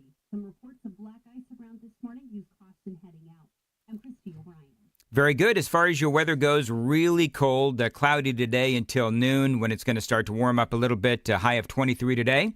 Right now, 11 degrees at Super Talk 99.7 WTN. The Relationship between Donald Trump and Vladimir Zelensky, Ukrainian president, about as cold these days, about as frosty as it is outside here in Middle Tennessee. Trump took out Zelensky yesterday. Remember, you have Donald Trump, his administration, and Vladimir Putin talking about a peace deal. And Zelensky is out there crying about it because he doesn't, and I'm quoting here, Zelensky doesn't have a seat at the table. And Trump said, you know what? You've had 3 years, Zelensky, and you haven't done anything. And so now Zelensky has been out there bashing Donald Trump. And so yesterday, it was Donald Trump's turn. Think of it, a modestly successful comedian. President Zelensky talked the United States of America into spending $350 billion to go into a war that basically couldn't be won, that never had to start and never would have started if I was president, not even a chance. And it didn't start for 4 years, never would have started. I mean, listen, remember, and Trump is right. I know that a lot of people get tired of hearing me say that, but it is true. Remember Biden's really weak sanctions as Vladimir Putin was building troops on the border with Ukraine? And Putin basically laughed at them, and Biden's failed pull out of Afghanistan emboldened Vladimir Putin to do it? By the way, the fact checkers this morning are saying, no, we haven't given Ukraine $350 billion. It's more like $175 to $200 billion. Okay, much better. It all depends on how you calculate the money. I'm not going to spin my wheels on that. Then Trump started going off on the way we're giving that money away. The United States has spent $200 billion more than Europe, and Europe's money is guaranteed. They get their money back. It's a form of a loan. Nobody knows that. I know that. I said, why isn't somebody saying, we do it the same way? And we had a deal based on rare earth and things, but they broke that deal.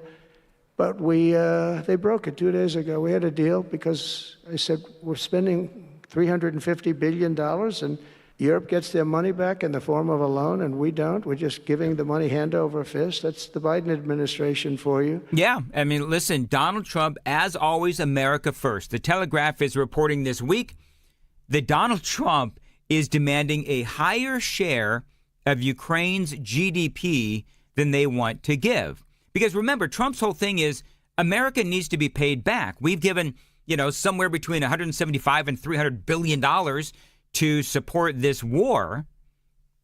And he wants some reimbursement. He wants you and I, the taxpayers of America, to get that money back. The terms of the contract that landed on Vladimir Zelensky's office this week amount to the U.S. economic colonization of Ukraine.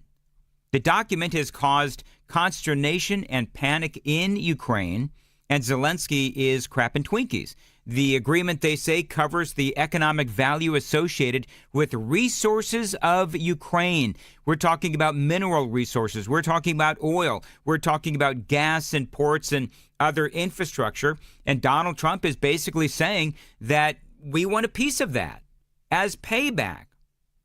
They say that the U.S. will basically have total financial control over Ukraine in this deal, which Zelensky is like, no way. You know that some people say that Ukraine's minerals could be worth as high as $26 trillion? That's what some people say. Others say, no, it's not nearly that high. But the bottom line is Donald Trump does want a massive chunk of a restored Ukraine, a rebuilt Ukraine. They don't want to give us that much back. Zelensky is saying absolutely no way. So you can see there's a lot of consternation between Donald Trump and Vladimir Zelensky, especially as Trump is demanding a lot in return from Ukraine, and he's also talking to Vladimir Putin. He refuses to have elections. It's low in the real Ukrainian polls. I mean, how can you be high with every city is being demolished? It's hard to be high. Somebody said, oh, no, his polls are good. Give me a break. Yeah, turns out, I know you're going to be shocked by this, but reports are that polling company that took those polls that said that Zelensky's doing great, guess who funded the polling company? USAID. Remember, one of the things that I've been reporting to you is USAID, they were funding propaganda around the world. And that's why Donald Trump's people and Donald Trump himself, they're engaged in discussions with Vladimir Putin because Trump wants this to end. Zelensky apparently wasn't invited, it appears, but Donald Trump is pursuing a deal whether or not Zelensky is at the table or not. Zelensky probably maybe he wants to keep the gravy train going. I don't know what's the problem, but he hasn't been able. He's very upset that he wasn't invited. He could have come if he wanted to, but that he wasn't invited to Saudi Arabia. But he's been working for 3 years. There's never been even meetings or phone calls to stop this war. It's a horrible thing. Yeah, and remember, Zelensky has said any agreement reached between Vladimir Putin and Donald Trump does not apply to Ukraine. A few other very quick notes about Ukraine. Word is, who's shocked by this? Of course, everybody knows that Lindsey Graham is like a war hawk. You know, he loves war. He loves his relationships with, some of these weapons companies and so forth. Word is Lindsey Graham is trying to force Donald Trump to send another many, many billions of dollars of aid to Ukraine. Zelensky actually posted on the socials yesterday thanking Lindsey Graham for the meeting and the attempt to get more billions of dollars to Ukraine under the very watchful eye of Donald Trump. And Josh Hawley has now demanded an audit on all Ukraine aid, and Elon has agreed. Doge is on the case. It is 6:51 on Nashville's Morning News on Super Talk 99.7 WTN. Dan Mandis here. My vision has been getting worse for years, and I knew that I needed to make a change. Now, deciding where to go for a vision correction can be complicated, and yes, it does take research. Now, I started asking around and looking online. One name kept coming up, Dr. Horn at Vision for Life. Now, their reviews are incredible, with many people sharing life-changing stories about their procedures. I got to tell you, my review is incredible because I went in, they did an incredible job. He was very patient. He answered all my questions. I had both eyes done, and now I've got 20/20 vision thanks to Dr. Horn and the pros at Vision for Life. Now, they've been selected by his peers as one of the best physicians, one of the best eye surgeons, and one of the top 250 premier cataract surgeons in America. And most recently, Dr. Horn was voted Nashville's best ophthalmologist. After learning all of this and discussing lens replacement with Dr. Horn, I knew that this was the guy that I wanted to go through, and I did. And I got to tell you, my story with Dr. Horn is also life-changing. Now, friends, if you're suffering from vision issues, I recommend you call Vision for Life today, 615-436-2020, 615-436-2020. You can always find them online anytime at visionforlife.com. That's visionforlife.com. It is 6:53 on Nashville's Morning News on Super Talk 99.7 WTN. Joan Jones is in the WTN newsroom. Joan, what's coming up at 7? We got some dangerous cold weather this morning, and we'll detail how long that will last. Looks like we do have a bit of a warm-up on the way, too. We've got those stories coming up at 7 o'clock on Super Talk 99.7 WTN.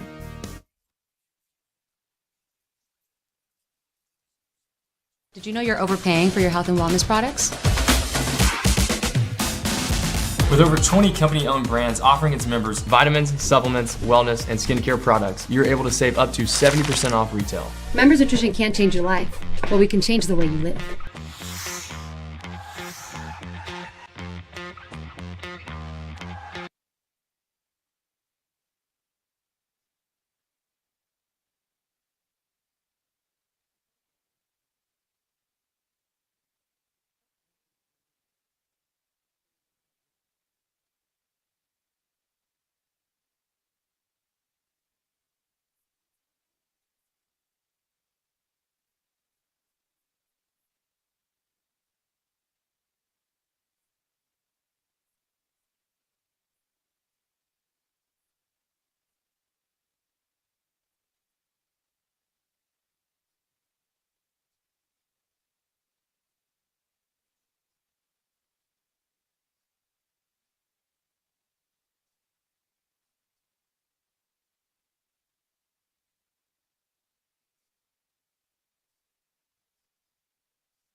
Cordell.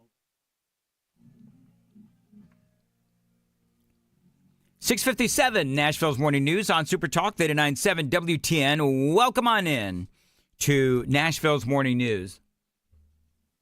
A lot of people commenting on the whole Ukraine situation. Somebody asking, was that Joan humming in the background? Joan, were you humming in the background of my monologue? I don't think she was. I didn't hear any humming in the background. I didn't hear it either. Were you humming? Yes or no? Were you humming? I was not. Are you okay? Very good. I know it wasn't Mason. Hummer. It wasn't me. I'm not that good at anything. Singing wise or musical talents. Moving right along. So the Daily Dan poll, like us, watch us on YouTube, like and subscribe to the channel. And by the way, I will tell you, for all of the merciless bashing that I took yesterday, Joan Jones, because, Mason, you don't know this, but when Joan's not on the camera, everybody likes to make a joke about how our YouTube numbers are going to crash because, of course, Joan is not on, and it's only, I'm air quoting, it's only yours truly. I will make note, Joan Jones, that our YouTube and our Facebook and all of the WTN Super Talk TV yesterday, our numbers were through the roof yesterday, and you were nowhere to be found. They were just Take tuning that. in.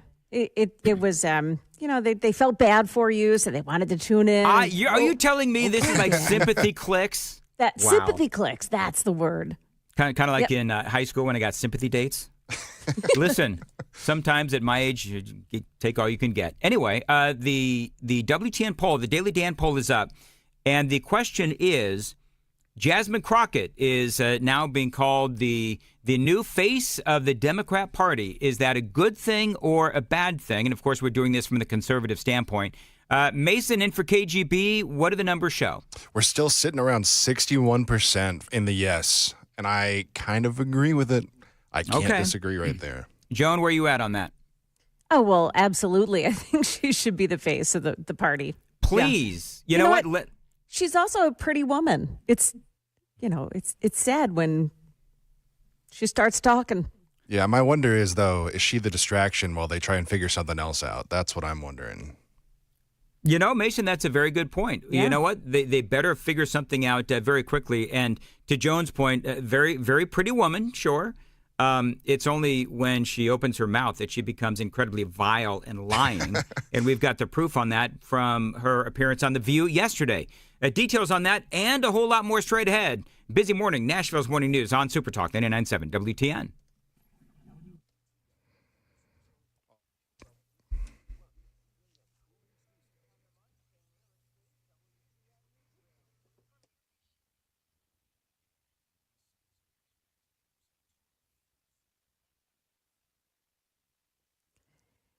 Good morning, 7 o'clock now. I'm Joan Jones with your top stories. We are dealing with some dangerous cold this morning, a cold weather advisory in effect now for all of Middle Tennessee and Southern Kentucky. Wind chills are expected to hit below zero this morning. And now the Tennessee Valley Authority is encouraging what they call a voluntary reduction in power use for today and tomorrow from 6 in the morning till 10 in the morning. This effort is meant to reduce both strain on the power grid and to save money on energy bills. Now, among the suggestions, set your thermostat to 65 to 68 degrees, unplug unused appliances, and turn off the appliances and lights that you don't need. Also, they say keep the curtains open on the sunny side of the house. Well, other news of the day, a man wanted on violent crimes in Georgia was arrested in Gallatin by U.S. Marshals. 27-year-old Darzell Wester was found at a home on Turner Way and arrested without incident. He was wanted on armed robbery and aggravated assault charges in Cobb County, Georgia, but police also found that he was wanted for crimes in Coffee, Robertson, and Dixon counties here in Tennessee as well. President Trump signed a late-night executive order that ends the use of taxpayer money for illegal immigration and illegal aliens. That order requires federal departments and agencies to identify and end any federally funded programs that provide financial benefits to illegals and to ensure that money isn't being used to support sanctuary policies. The The Trump administration said the goal of this executive order is to ensure taxpayer resources are used for Americans, not illegal aliens. The Federation for American Immigration Reform said American taxpayers spent $182 billion each year to cover the cost of 20 million illegal aliens and their children. A sad development out of Israel, where terrorists with Hamas have now turned over the bodies of 4 people who were murdered after the group's attack on Israel on October 7th, 2023. They include Sherry Bibas and her 2 toddlers, Ariel and Kafir, who were 4 years old and 9 months old when they were taken. The body of an 83-year-old retired journalist also released. The Wall Street Journal reports Hamas made a spectacle of that handover with coffins placed on a stage before cheering spectators and cameras.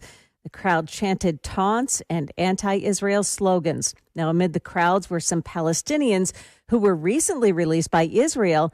They were supposed to be exiled from Gaza. And Delta Airlines is offering $30,000 to the passengers who were on board that plane that crash landed and flipped upside down in Canada. If all 76 passengers take Delta up on that offer, it would total about $2.3 million. Delta's offer says the money has no strings attached and does not affect anyone's rights. No one was killed in the crash, and all but one of the injured has been released now from the hospital. Market numbers brought to you by Beacon Capital Management, online at beaconcm.com. We're headed for a lower open this morning with Dow futures down 134, NASDAQ futures minus 54, S&P futures, they're down 17. That's the latest news. We've got traffic and weather up next. I'm Joan Jones, WTN News.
Got some problems in Goodlettsville this morning. Vietnam Veterans Boulevard, the westbound lanes between Conference Drive Exit 1 and I-65.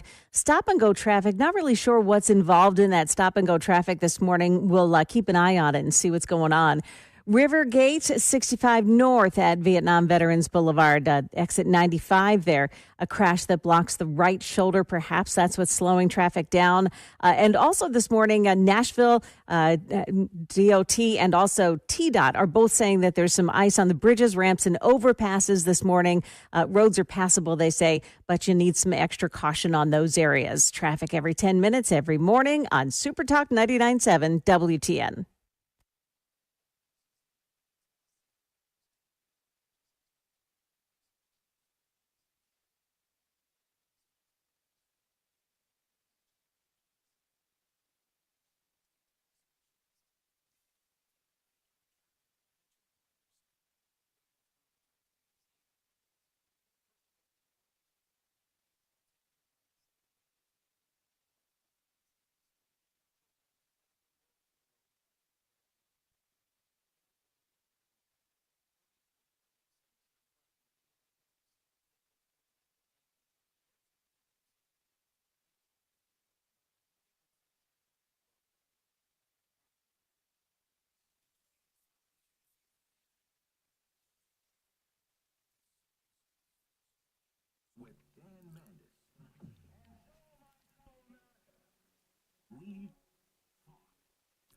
7:07, Nashville's Morning News on Super Talk 99.7 WTN. Good morning to you, friends. Hope you are doing well. Really, really cold. Some possible black ice out on the roadways. I think all schools within our listening audience are closed today. That's and correct. There's a lot going on. Is that correct, Joan? Everybody's It is, off? Yep. Does that mean I can like say the ASS word today? Because I'm may not not. allowed to say it because kids are in the car. Right. But now perhaps I can say it. I'm not going to, but I have it on pretty good authority, Joan Jones, that one of my favorite Republican senators did use that term in some absolutely incredible audio that I'm going to be playing at 7:25. I cannot wait to play this for you. Again, it's going to come up right before Jones' newscast at 7:30. It's all straight ahead on Nashville's Morning News on Super Talk 99.7. Anybody want the IRS defunded? Apparently, Donald Trump is going after the IRS. Howard Lutnick is the Commerce Secretary under Donald Trump, and he says the president is indeed going after the IRS. Think about it. Donald Trump announces the External Revenue Service, and his goal is very simple. His goal is to abolish the Internal Revenue Service and let all the outsiders pay. Yeah, this was on Jesse Waters. It was last night, and that's the whole point of tariffs. Make other countries pay for us for access to our market. So in other words, if you've got China, you've got Canada, you've got Mexico, you've got Germany, you've got all the European countries. And if they want access to the U.S. market, then they've got to pay for that access through tariffs. Because by and large, we have a lot of people here and people have money to spend. And so why would they not pay the tariffs? Now, they're complaining about it, but that's what Donald Trump ultimately wants to do, is he wants to replace taxes with tariffs. Now, debate over the tariff war, got to put that aside for now. But the bottom line is, if I was a naysayer on tariffs, I would point out there's many people that will say that could lead to higher prices and inflation. Other people will say, well, yeah, but if we do away with the IRS and, we don't have as many taxes to pay, then it all evens out, doesn't it? Maybe we could even end up in the positive column. But that's what Trump wants to do, is basically replace the IRS with the tariffs, make America richer by forcing other nations to pay those tariffs, reciprocal tariffs and otherwise. But here is more from Howard Lutnick. I'll give you an example. Cruise ships. You ever see a cruise ship with an American flag on the back? They have flags of like Liberia or Panama. None of them pay taxes. None of them pay taxes. Every super tanker, none pays taxes.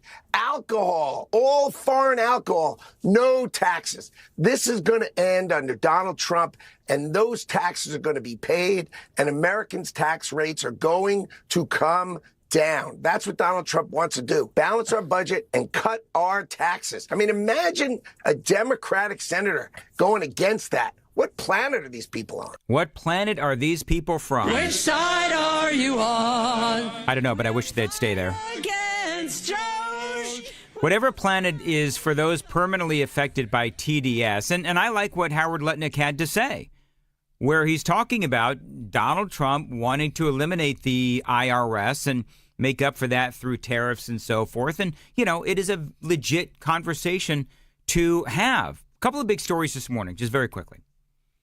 Daily Mail and others were reporting this morning that the IRS is going to start firing thousands of agents and workers today. Today is the day that the IRS, about 6,000 or so is what they're saying.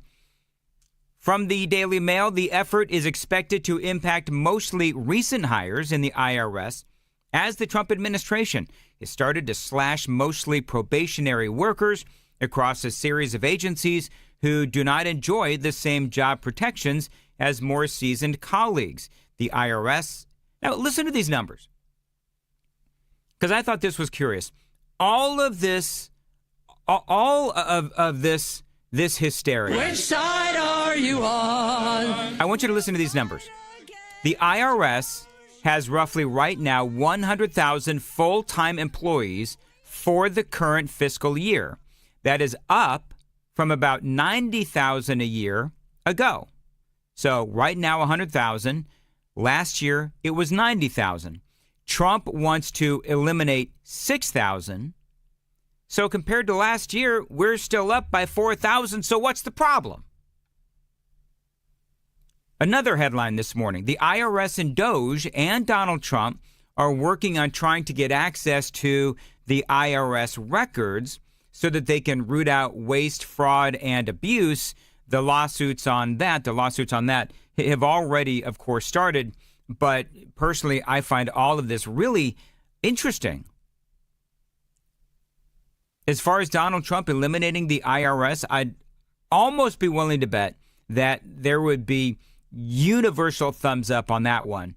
But again, the lawsuits have already started on all of this. By the way, have you heard what Donald Trump wants to do? He made this announcement yesterday. We're going to go into Fort Knox to make sure the gold is there. We're going to go to Fort Knox.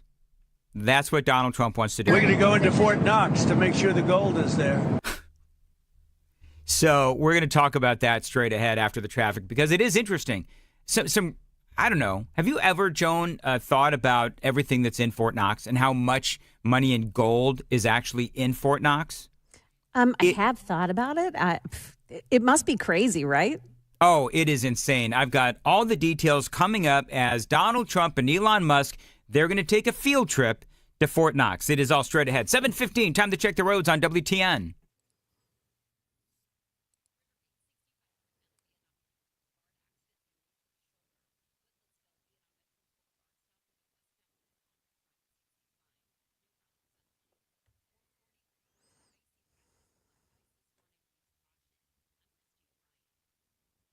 Your weather right now, cloudy today until noon, and apparently a high of 23. I don't know if we're going to get that. Actually, Mason is just telling me that we were at 11 degrees. Now we're down to 9, and I guess it feels like -1? Yeah, with that wind chill going right now, it feels like -1 degree outside right now. All right. Awesome. Thank you, everybody working outside today. No, it's not awesome. You know, some people who work outside, they actually thrive on the cold. So, I don't know. I mean, more power to the people that are working nuts, outside, yeah. man. Good Lord. Warm thoughts coming your way to all the people that have been checking in who are working outside. So, yeah, Donald Trump, he and Elon. We're going to go into Fort Knox to make sure the gold is there. They want to go to Fort Knox. Now, here's the deal. Elon Musk has been posting about this for the last several days. Who is confirming that gold wasn't stolen from Fort Knox? He wrote on Monday. He said, maybe it's there, maybe it's not, said Elon Musk. Live stream it, somebody commented, and Musk responded, of course, with 2 fire emojis. Now, Donald Trump and Elon Musk, of course, they could ask Treasury Secretary Scott Bessent about the issue, because he was asked by a talk show host yesterday, and Bessent said, we do an audit every year. All the gold is President and accounted for. This is something that people apparently are very concerned with, the talk show host said. Elon Musk has been promising to verify that the gold is still there. And so that is what Trump wants to do. He wants to take Elon and go to Fort Knox and maybe live stream it. We're going to go into Fort Knox to make sure the gold is there. Are they going to? You know that? We're going to go into Fort Knox. Do you know about that? That was a bad bump. Are they going to eliminate more national security positions, civilians there? We'll see what happens. But one of the things we do want to look, I mean, we hope everything's fine with Fort Knox, but we're going to go to Fort Knox, the fabled Fort Knox, to make sure the gold is there. Where would the president gone? If the gold isn't there, we're going to be very upset. So this is going to be kind of fun. There's said to be, Joan, $425 billion worth of gold in Fort Knox. Whoa. The Fort Knox Bullion Depository, officially established in 1936, has been a symbol of financial security for nearly a century. It is said to hold around 147 million troy ounces of gold, worth an estimated $425 billion today. Yet for decades, conspiracy theories have swirled about what is actually inside those vaults. Musk's push for an audit appears to have been partially inspired by Senator Mike Lee, the Republican out of Utah, who claimed that he has been repeatedly denied access to Fort Knox. He says, as a U.S. Senator, I've tried repeatedly to get into Fort Knox. He posted on X sharing his frustration at the secrecy. His account was met with amusement, but also struck a nerve with those who feel the American people deserve to know what is inside the nation's most secure vault. Musk went a step further, according to Fox, suggesting a live-streamed walkthrough of Fort Knox, That would be arguing so cool. that transparency is essential.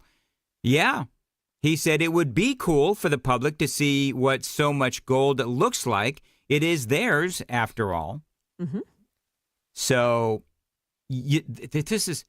Have you read about how secure Fort Knox is?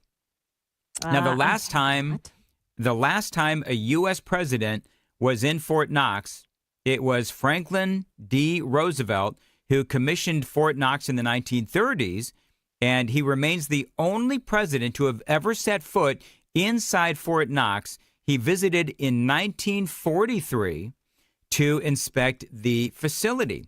The vault's walls contain 4,200 cubic yards of concrete, 16,000 cubic feet of granite, 750 tons of reinforced steel, 670 tons of structural steel. The main vault door alone weighs 20 tons and is resistant to torches, drills, and explosives. And, the reason why they will frown upon live streaming this, and there's other stuff in there too, but the reason why they don't want to live stream it, I would say, is more than likely for security reasons. But it's got all kinds of security there. So I don't know. We'll see what happens if Donald Trump wants to go into Fort Knox. I mean, if there's anybody who's going to go into Fort Knox, it is Donald Trump. It is 7:20 on Nashville's Morning News on Super Talk 99.7 WTN. Do us a favor, watch Super Talk TV. My preferred venue is YouTube. Like and subscribe to the channel. Take the Daily Dan poll. Today's Daily Dan poll, Mason, get ready. Today's Daily Dan poll is Jasmine Crockett has been deemed by many to be the new face and the voice of the Democrat Party from a conservative standpoint. Is that a good thing or a bad thing? I actually voted in this poll. I said it is absolutely a great thing because Jasmine Crockett, quite frankly, is a train wreck. Joan was also a yes. Mason in for KGB also was a yes. What do the good people who are taking the poll have to say? Mason. We've shifted a little bit. We've gone down to 59% from our original 61 and a 41 towards that heck no. Little interesting that we're swaying towards the no's. Well, can I tell you what happens? I meant to say this the other day. What happens basically is this is the time of morning where we get a larger crush of audience going to YouTube and so forth, and so we get more people in there, and that's why the numbers tend to shift as the morning goes on. It is 7:20. So find us on YouTube. Watch us on YouTube. I'm down here in the Dan Cave today, and Joan's at home as well. And Mason got the short straw; he had to come in. Hey, I don't mind. I'm happy to be here. All right, very good. Thank you, Mason, for being here this morning. Big news for my friends at DT McCall's. Listen, if you've been thinking about buying a gun safe, but you've been putting it off, now is your time. Gun safes are sales tax free. From my friends at DT McCall's, they are the largest Liberty Safe dealer in the state of Tennessee because of that free delivery and free setup. Other places are going to charge you at least $500 for delivery and setup in bigger models, $300 for smaller models. But at DT McCall & Sons, they deliver every safe for free every time, period, and no setup charge either. So get with your local DT McCall's and get that Liberty gun safe sales tax free. 5 locations across Middle Tennessee. As always, tell him Dan Man just told you to reach out. You've got locations in Carthage, Cookeville, Lebanon, Lafayette, and Franklin. Always online at dtmccalls.com. It is 7:22 on Nashville's Morning News. Joan Jones has the news coming up at 7:30. Joan. Yeah, apparently the snow is not done with us yet. Some super texters have been letting us know. Also, the former NFL player that got arrested for his protest against MAGA last night. Those stories coming up at 7:30 on Super Talk 99.7 WTN.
Did you know you're overpaying for your health and wellness products? With over 20 company-owned brands offering its members vitamins, supplements, wellness, and skincare products, you're able to save up to 70% off retail. Members Nutrition can't change your life, but we can change the way you live.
Dan Mendes here. You know, when I first started thinking about lens replacement to treat my cataracts, I was nervous. Of course, I had all kinds of concerns running through my head. Was it painful? How long is the downtime? I've also heard a lot of myths like you're still going to need glasses or the results are not permanent. But during my consultation with Dr. Horn at Vision for Life, he took the time to answer all of my questions and addressed all of my concerns and those common myths.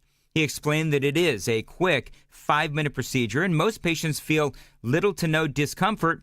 Recovery times are fast and many people permanently achieve near perfect vision without glasses. Now, that is my story.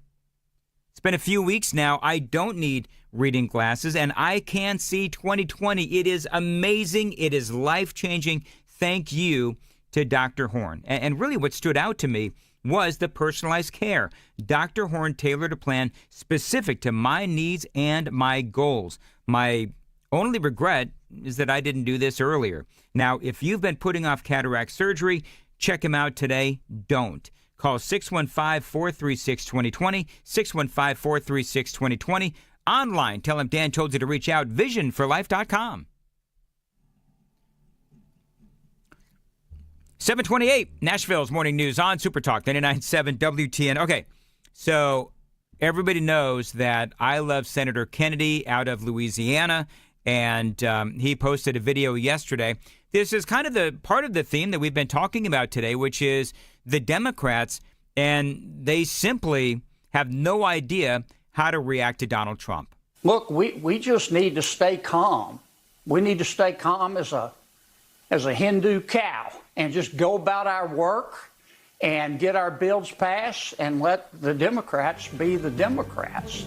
And so far, it's working. You never interfere with your opponent when he's kicking his own ass. I love that. I love that. Oh, and it's longer. I've got more. Never interfere with your opponent when they're kicking their own behinds. And very, very good words from Senator Kennedy coming out of Louisiana. Got a lot more straight ahead. It is Nashville's Morning News on WTN.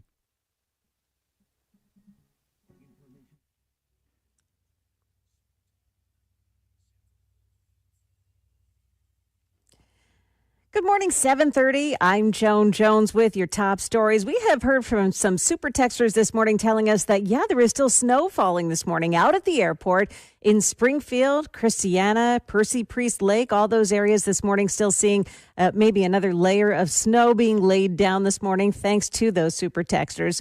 We also have some super low temperatures, and it's causing concern for refreezing on the roadways. TDOT telling us that crews did work to clear the snow from the roads and salt them, but salt can lose its effectiveness below 15 degrees, so refreezing is an issue.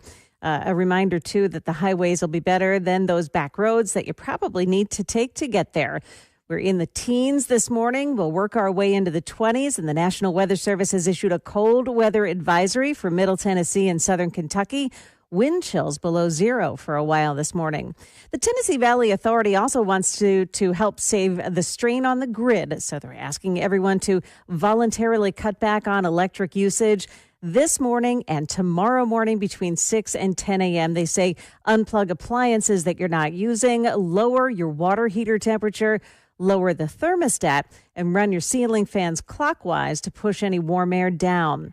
A blockbuster find at the EPA announced by Administrator Lee Zeldin. He says he discovered the Biden administration awarded $2 billion to a climate group with ties to Stacey Abrams. She is the Georgia Democrat who lost the governor's race to Brian Kemp in 2019. The money was earmarked for her Power Forward Communities nonprofit that reported just $100 in revenue in 2023. Zeldin says it is extremely concerning that an organization received 20 million times its reported revenue. And finally, former NFL punter Chris Cluey was arrested at a city council meeting in Huntington Beach, California last night after protesting a sign proposed for the public library that read, "Magical, alluring, galvanizing, and adventurous," of course, MAGA. The words spell out MAGA, and Cluey protested the sign, calling MAGA a Nazi movement. And then he was arrested after rushing toward the city council members, being taken down by police before he got there. Well, in the NFL, Cluey was a very vocal LGBTQ advocate. He blamed his exit from professional sports on the Minnesota Vikings, silencing his advocacy. That is the latest news. We've got traffic and weather next. I'm Joan Jones, WTN News. Thank you, Joan. 7:33, Nashville's Morning News on Super Talk 99.7 WTN. Dan Mandis here every night at homework time. I thank the Lord for Xfinity Internet. Now, in my house, we can stay connected with Wi-Fi coverage that delivers the speed we need, and you can too. Now, over the last several months, and this morning, actually, I've been doing all kinds of radio shows from my basement, of course, this morning, live from the Dan Cave as well. And we also have Riker doing his homework every night. We've got Amy working from home as well. All of us with rock-solid internet from Xfinity. Now, listen, homework and our jobs don't wait for the internet to work. We need a reliable connection, and so do you.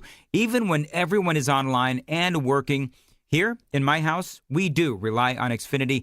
I've been an Xfinity customer for years. And by the way, if there are issues, Xfinity has 24/7 customer service here for you whenever you need it with in-home Wi-Fi support. And if you're on the go, you can stay connected with over 20 million secure Xfinity Wi-Fi hotspots nationwide. So get the best Wi-Fi for your life, whether it's doing homework with the kids or work for the paycheck. Rock-solid internet is only a phone call away with Xfinity. To get started, call them 1-800-XFINITY. Tell them Dan told you to reach out. Online at Xfinity.com or drop into an Xfinity store today for more details.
Got a problem in Davidson County this morning. This is Rivergate on northbound 65 at Vietnam Veterans Boulevard, exit 95. Looks like there's a crash and it's blocking the right shoulder, and then two other vehicles are on the right shoulder just past the exit. Also in that area, they're saying that it's snowing there too, so maybe visibility is down. Traffic every 10 minutes every morning on Super Talk 99.7 WTN.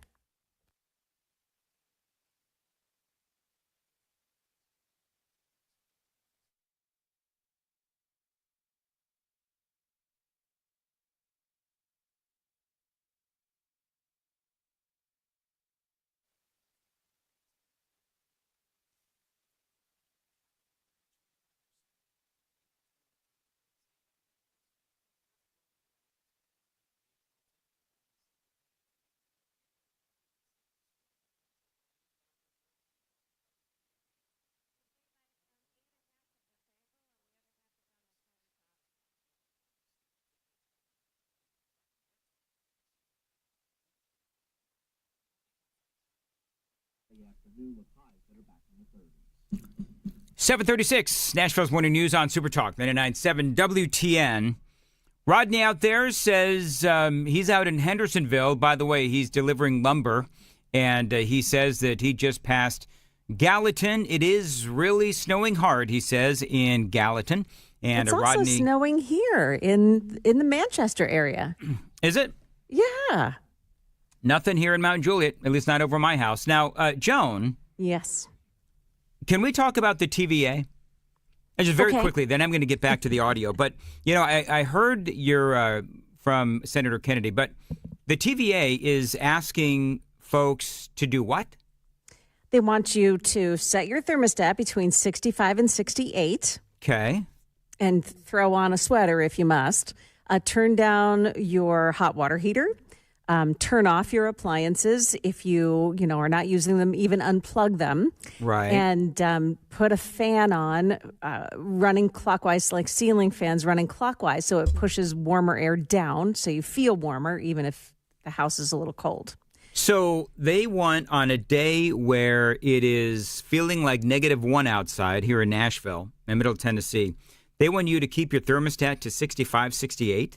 Yes. All right, that is kind of crazy, right? You know what? I heard you do that during the news, and I'm like, yeah, good luck with that. I mean, I can't imagine anybody. Well, I shouldn't. All right, super texters. Are you going to abide by the TVA's request to keep your home between 65 and 68 degrees? I'm curious as to what people will say. It's like, oh, yeah, let me run up right now and have my house be 65 to 66, 67 degrees on a day where it's -1 outside. Listen, I'm not dogging on the TVA, but, I mean, come on. Good point from super texter Trevor, who said, why don't they ban charging EVs while they're at it? There you go. Yes. There is a story, real quick. There is a story. Let me see if I have it. I've got so much news. Then I'm going to get back to the audio from Senator Kennedy, because he does bring up a great point about the Democrats. There is a story. Oh, doggone it. I don't think I have it with me here, but I'll get to it before the end of the show. They were talking about an EV company, and this EV company was worth, I mean, literally billions of dollars a few years ago, and now it's basically bankrupt. Here it is. EV maker worth $30 billion just 4 years ago has now filed for bankruptcy. It was worth more than Ford and Chrysler and Dodge combined 4 years ago, and now they filed for bankruptcy. And the reason why they filed for bankruptcy is because people aren't buying electric vehicles. The Biden administration, and I promise you I'm going to get off this, but the Biden administration, they tried to force people to buy these vehicles, and nobody wanted them. And now you've got these electric vehicles clogging up lots all across America. And so they're talking about the sluggish demand, the huge costs, and investors running for the hills are to blame for, is it Nikola, Nikola? Is that how you say it? Nikola, whatever. Infamously caught. Yeah. Is it Nikola? Infamously caught rolling down a hill in a promotional video, is the latest EV startup to collapse And again, they talk about the sluggish demand, the huge. And then look, we've seen this. We've seen this over and over again. Joe Biden tried to manipulate the market. That's what he tried to do, and he tried to force these electric vehicles on America, and America said, no, we don't want these electric vehicles. And there's a lot of reasons why. I don't want to get into, in a whole electric vehicle discussion, but we've all spoken about it before. How many millions or billions of dollars? That's right. I talked about this the other day. The Biden administration had tens of billions of dollars, and it was to build charging stations across America, and they've had maybe a handful built. So everywhere you turn, the Democrats have proven themselves to be absolute train wrecks. And who knows that? Senator John Kennedy out of Louisiana. Look, we just need to stay calm. We need to stay calm as a Hindu cow and just go about our work and get our bills passed and let the Democrats be the Democrats. And so far, it's working. You never interfere with your opponent when he's kicking his own ass. Sometimes I say things that I shouldn't, but as I've told you before, God made me, and God gave me the right to remain silent, but not the ability. I've got a lot of friends who are Democrats, and they haven't asked me for advice, but if I did, I'd tell them, look, you just got to try harder not to suck. I mean, think about it. Over the past 4 years, the Democrats mismanaged Congress, they mismanaged COVID, they mismanaged the economy, they mismanaged inflation, they mismanaged the national debt, they mismanaged Afghanistan. They cry if you use the wrong pronoun. And most fair-minded Americans look at this and they go, these people are about 10 exits past normal. I love it. 10 exits past normal. That is Senator John Kennedy. And he's absolutely right, by the way. And so the whole point of that was that we as conservatives or Republicans, we need to just take a step back and let the crazy continue. And I think that is what we need to do. For example, Jasmine Crockett was on The View, and this was yesterday. You know what? I think that just like the rest of the world, we've got a bit of whiplash because for some people, even those that voted for him, they said, well, we've been here before. Trump. And we didn't fall apart the last time he was here, so we won't fall apart this time. And so I think that while we had the playbook right there for us, Project 2025, I still think that even some Democrats were like, oh, well, he's just going to do what he did last time. And he's not.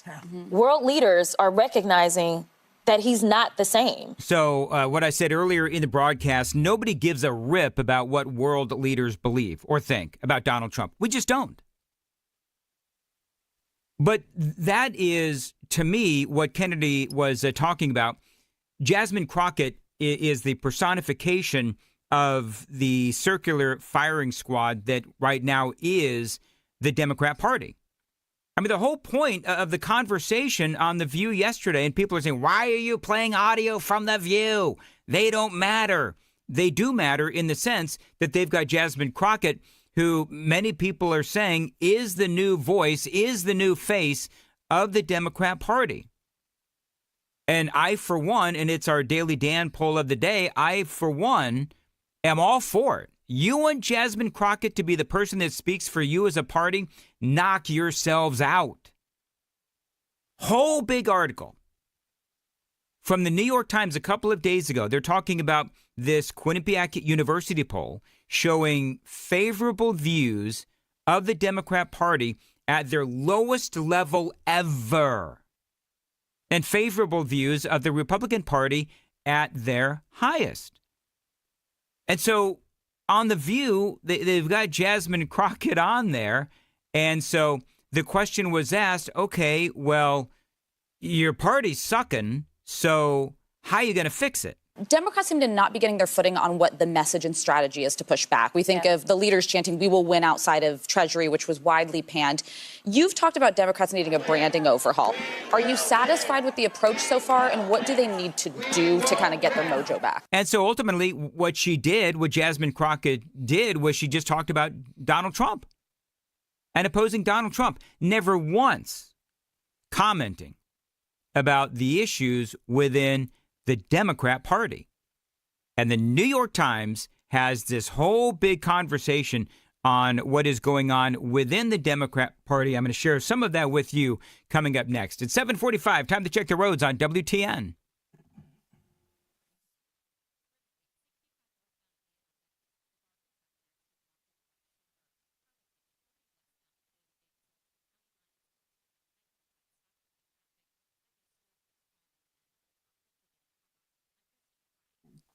Thank you very much. As far as the weather today, here's a shocker. It's going to be cold right now, 10 degrees. At some point, we're going to hit a high of 23. Right now, again, it is 10 degrees. Feels like one right here on Super Talk 99.7 WTN. Big, long article. I'm just going to give you the highlights for a conservative, the lowlights for a Democrat. But they're talking about the train wreck and the lack of identity that is going on right now within the Democrat Party. Opposing Mr. Trump has been the Democrat Party's greatest unifying force for nearly a decade. But the 2024 election showed that its coalition of resistance is no longer a majority. I mean, I just told you that Quinnipiac poll shows that the opinion of Democrats is at its lowest level ever, and the Republicans, it's at the highest. And so what do the Democrats do? Are they going to reinvent themselves? The New York Times points out the Democrats are framing the party's choice in terms of its ambitions, settle for simply being the opposition and hope that it is enough to win the House narrowly in 2026, or boldly reinvent the party altogether. Well, I'm playing you audio from Jasmine Crockett, and she has nothing to say about the Democrats. Everything is about Donald Trump. I mean, he's 10 times worse. And imagine that. This is the guy that oversaw how many deaths during COVID, right? And now we had Ebola breakout. Now we've got measles breaks. Like, this is bird flu, because they were some of the other people that got fired. The USDA firings. Yeah, no. And he's like, oh, well, wait a minute. Like, this is just literally not even partisanship, in my opinion, at this point. This is incompetence. Wow. And I think that... No, seriously, it's incompetence. All right, so she brought her clap crew. I would remind her that more people died under Biden from COVID than Donald Trump. That's number one. Number two, Jasmine Crockett, she starts mentioning all these other random diseases that have cropped up, which, by the way, they crop up every year. And how dare she talk about it's almost laughable that the new voice and the face of the Democrat Party is talking about incompetence after Joe Biden at his 4 years, not to mention the disastrous campaign of Kamala Harris. Woman had over $1 billion to spend, and she lost. So as John Kennedy said, as the senator from Louisiana said, you know what? When your opponent is making an ASS out of themselves, let them. Keep talking, Jasmine Crockett. Keep talking. Thank you. New York Times article goes on. The new chairman of the Democratic National Committee, Ken Martin, has emerged as a surprising flashpoint after he said days before his February 1st election that anyone saying that we need to start over with a new message is wrong. Well, then what's the answer? You'd have to ask the Democrats, what is the answer? Because Jasmine Crockett is gaslighting on The View. Her clap crew is loving it. But the reality is that she's lying. Just like Kamala Harris did during the campaign. And look where it got them. She spoke about how Donald Trump is trying to get all of these executive orders to the Supreme Court because, you know, that's his favorite court. And ultimately, I think that he's trying to get to his favorite court. The court that we know we all love to hate. Yeah. The highest court. I think he's trying to get there and hoping to get some cover for all the nonsense. After all, this is the same court that gave him immunity. That is so true. That he could go out and do some of the illegal things that he's doing. Do you think they have a limit, though, the court? You know what? I keep trying to point people to the TikTok decision. Not necessarily because of the subject matter, but more so because basically they said, no, this was signed into law. And in a 9-0 decision, they would not allow him to unilaterally overturn it. So we will see. So, again, presidential immunity on decisions made while in office is part of the job that a president, he's got to have that immunity. He does. But that's a talking point for the left. And by the way, the other talking point for the left is, oh, the Supreme Court, it's a rubber stamp for, Adolf Hitler and the Nazis. They did rule against Trump on TikTok. The Supreme Court ruled against Donald Trump on the sentencing in the hush money case. They ruled against him and Republicans after the 2020 election. So here's the deal. The Supreme Court, under its current form, has ruled against Donald Trump on several issues. So the gaslighting, of course, does continue. But we know that this administration keeps threatening judges. If a judge hands down a decision that they don't like, they talk about impeaching that judge and getting rid of that judge. And they won't be able to get rid of these judges because the standard is too high. But he may end up telling some of those Supreme Court justices that are his, it's time for you to go. What? Yeah. And they potentially will leave because he did that last time. She's just so dumb. This woman is so dumb. So Trump is going to somehow force out Supreme Court justices. And nobody on the panel from The View. Some of these women actually have law degrees. I think they got them out of a Cracker Jacks box, but whatever. But no, Donald Trump is not going to somehow force out Supreme Court justices. I would like to know how exactly would he do that with people that have lifetime appointments. But again, that is the gaslighting of the Democrat Party. It didn't work during the election with Kamala Harris, and it's not going to work now. It is a mess outside. We've even got some snow coming down over my house here in Mount Juliet. And oftentimes, when it snows like this, what happens? You track in a lot of snow, a lot of dirt, and that means that you need to call my friends at Zero Res. I used to worry about the chemicals that these carpet cleaning companies used on my carpets. That's why I started using Zero Res years ago. They clean your carpets with powered water, no harsh chemicals, no soap, and no residue. Zero Res, it is safe for my family and my pets, of course, and that is why I use Zero Res, and I began using them years ago. Now, the science behind Zero Res and their water cleaning agents is much healthier than using those soaps and the detergents that other companies use. That is the Zero Res difference. And again, that's why I've been a customer for years. Using Zero Res will also help with smelly carpet and your allergies as well. And right now, a great deal going on for the month of February. 3 rooms of carpets cleaned for only $109. I'm going to repeat that because it is a great deal. 3 rooms of carpets cleaned, $109, $50 off of air duct cleaning. Restrictions may apply. Call them for that Dan deal, 615-535-9376, 615-535-9376. Experience the Zero Res difference for yourself. You can always book online, ZeroResNashville.com. 7:53 on Super Talk 99.7. Joan Jones is in the WTN newsroom. Hello, Joan. Hello, Dan. The Senate is about to assemble here. They're voting on one of Trump's nominees this morning. Also, what RFK Jr. knows that a Supreme Court justice can't figure out. Those stories coming up at 8 o'clock on Super Talk 99.7 WTN.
Did you know you're overpaying for your health and wellness products? With over 20 company-owned brands offering its members vitamins, supplements, wellness, and skincare products, you're able to save up to 70% off retail. Members Nutrition can't change your life, but we can change the way you live.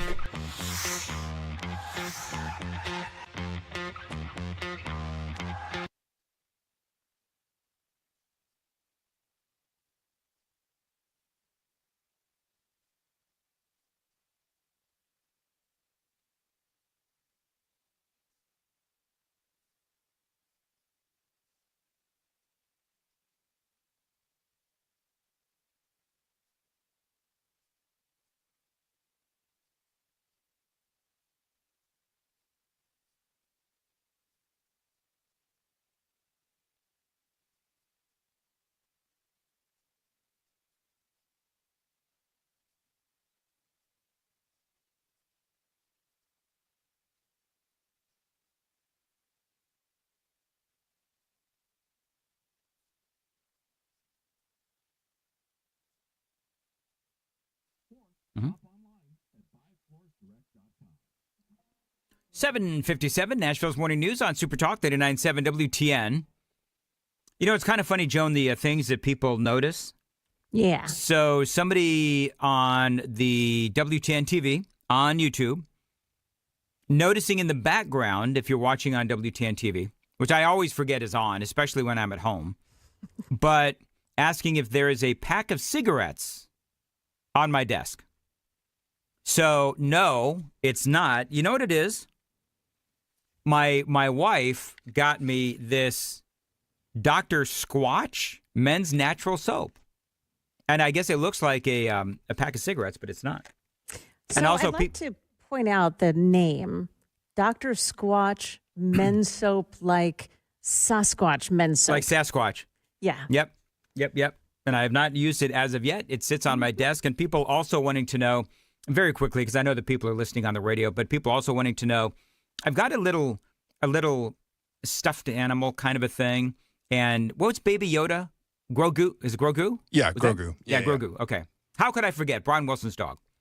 But anyway, back in the height of Grogu, a listener actually made this for me. Oh, that's cool. And it actually means a lot to me. So it was so nice of the listener to make this for me. So it's actually been sitting on my desk when I vacated my desk at work. Then I brought it home to the studio. So anyway, that's some of what's behind me here at home. Also, people asking me if I asked folks if they were going to, the TVA saying that they want to have people lower their thermostat.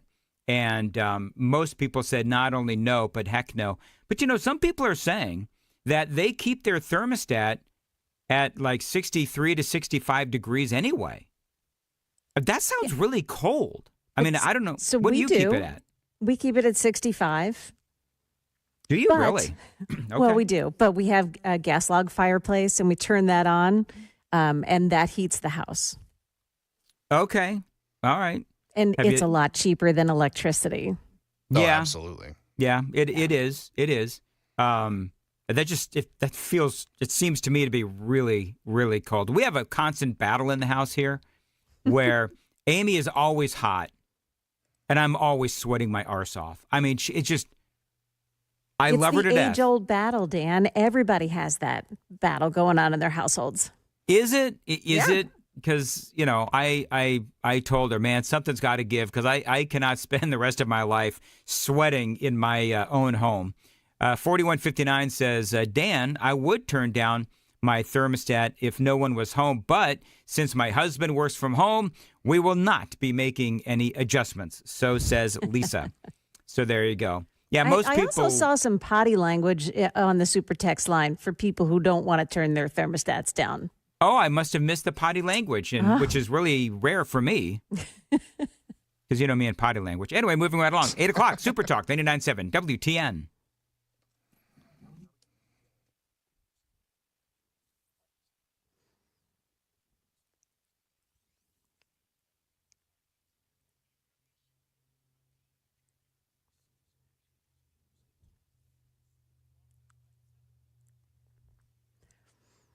Good morning, 8 o'clock now. I'm Joan Jones with your top stories. Some snow showers crossing the mid-state this morning, just as we're experiencing some icy cold temperatures. And TDOT is telling us this morning it may make the roads even more slippery. Careful out there. Nashville firefighters were on the scene of an early morning fire. Some abandoned townhomes erupted in flames off Dickerson Pike early this morning. The location near Trinity Lane, so a little bit to our north. No word on the cause of that fire just yet. Tennessee State University leaders outlining a 5-year financial plan that includes changes to scholarship funds and more staff cuts. TSU has been dealing with financial hardship, and the school's acting CFO, Jim Grady, said at a meeting last night there are some habits that developed over the last several years that need to change. Grady also saying TSU intends to honor current scholarships, but the rest will be restructured in the future. Last year, the university let go more than 100 employees amid its ongoing financial struggle. The Senate is set to vote on the confirmation of Kash Patel as FBI director. Patel clearing the Senate Judiciary Committee last week by a 12-10 party line vote, and he's expected to be confirmed today unless more than 3 Republican senators vote against him. That is seen as unlikely. Patel picked up the support of Louisiana Senator Bill Cassidy this week, saying in a post on X that Cassidy had spoken with people for and against Patel's nomination. He said the ones who worked closely with Kash Patel vouched for him. That hearing is set for 8:30 this morning, just about a half hour from now. In Southern California, the Coast Guard has intercepted a boat carrying 20 illegal immigrants 21 miles off the coast. Now, aboard that boat were 17 men, 3 women. All of them claimed Mexican and Chinese nationalities who were headed off the border. They were handed off to the Border Patrol. California officials saying ever since the Trump administration's crackdown on illegal immigration, some illegals have changed their tactics to enter the U.S. more often now along the California beaches. And Supreme Court Justice Ketanji Brown Jackson doesn't know, but new HHS Secretary Robert F. Kennedy does. The health secretary issued new guidelines yesterday defining a man and a woman, saying a person's immutable biological classification is either male or female. In his memo, Kennedy said the Trump administration is bringing back common sense and restoring biological truth to the federal government. That is the latest news, traffic, and weather next. I'm Joan Jones, WTN News.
Thanks.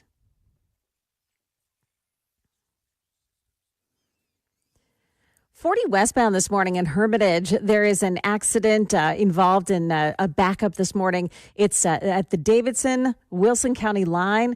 all the way up to exit 219. That's for Stewart's Ferry Pike. That's where that delay is. And we're told that there's heavy snow falling in that area as well.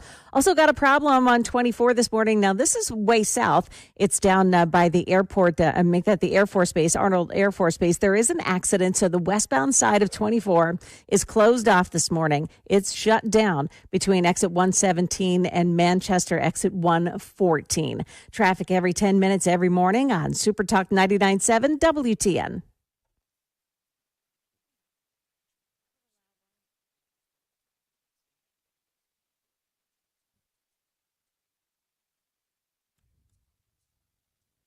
Oh, no.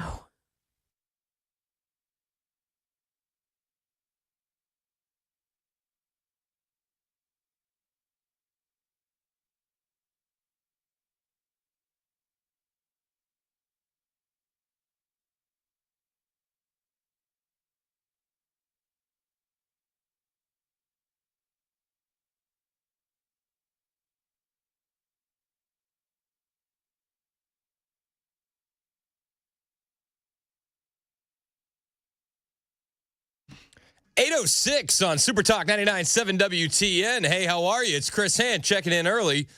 Mr. Mandis is having a bit of a technical issue in the basement studio, in the Dan cave, if you will. But luckily, I'm here. This means you're pulling extra duty. Hey, listen, they said, can you do it? I said, I'm happy to oblige you.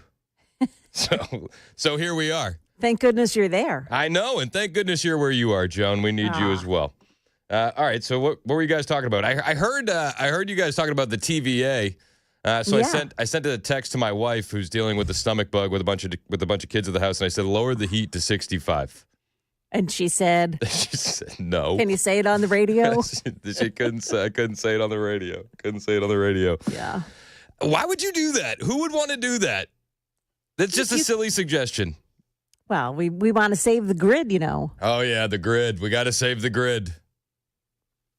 There was no mention in the memo from TVA that we should unplug our electric cars. No. It always makes me laugh, too, when they worry about the electric grid in like places like California, and then they also say that we need all of the cars to be electric. Yeah. It's nice. It's nice. What has Dan covered so far? I've been in the back. I don't want to double efforts. What was he talking about just a little while ago? You know, he rambles on. He does tend to. Yeah, that's one of my favorite parts about Dan. The ramble. Actually. So he was doing the John Kennedy. Did you have his audio? I did not have John Kennedy. All right, so I kind of know where John Kennedy was, so I'm going to go to. We'll start with the border. I feel like that's a fun place to start. Breaking yesterday, the U.S. State Department under Trump has officially designated the following foreign terrorist organizations. There's been a lot of talks about this, and now it's official. These cartels and gangs are officially terrorists. Tren de Aragua, MS-13, the Sinaloa Cartel, the Jalisco New Generation Cartel, the United Cartels, the Northeast Cartel, the Gulf Cartel, and the Michoacan family. Elon Musk, in response to those entities being designated as foreign terrorist organizations, said, that means they're eligible for drone strikes. I said, yes, it does. It does mean that. Now, I don't think we want a ground war with the cartels. I do think a bombing campaign would be nice. I think that you'd be looking at Vietnam 2.0 in a certain sense with some of these ground wars with cartels. But that's where we're at. We also had reports last night from Bill Maloogian that Trump would be signing an executive order terminating all federal taxpayer benefits to illegal aliens per Bill Maloogian. That needs to happen for sure. And we also have word that Canadian coyotes.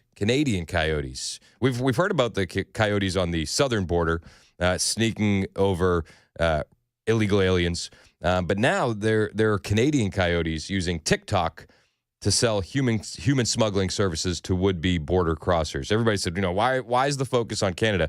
That border is so wide open, and you're seeing now human smuggling coyotes using TikTok to advertise illegal crossings into the U.S. through the northern border, offering services for as much as $5,000, is according to a report from the New York Post. The smugglers primarily target foreign nationals from India, and have been operating on TikTok for nearly a year. And these accounts will get shut down. They're frequently removed. But, it's like you chop one off and then multiple pop up in their place.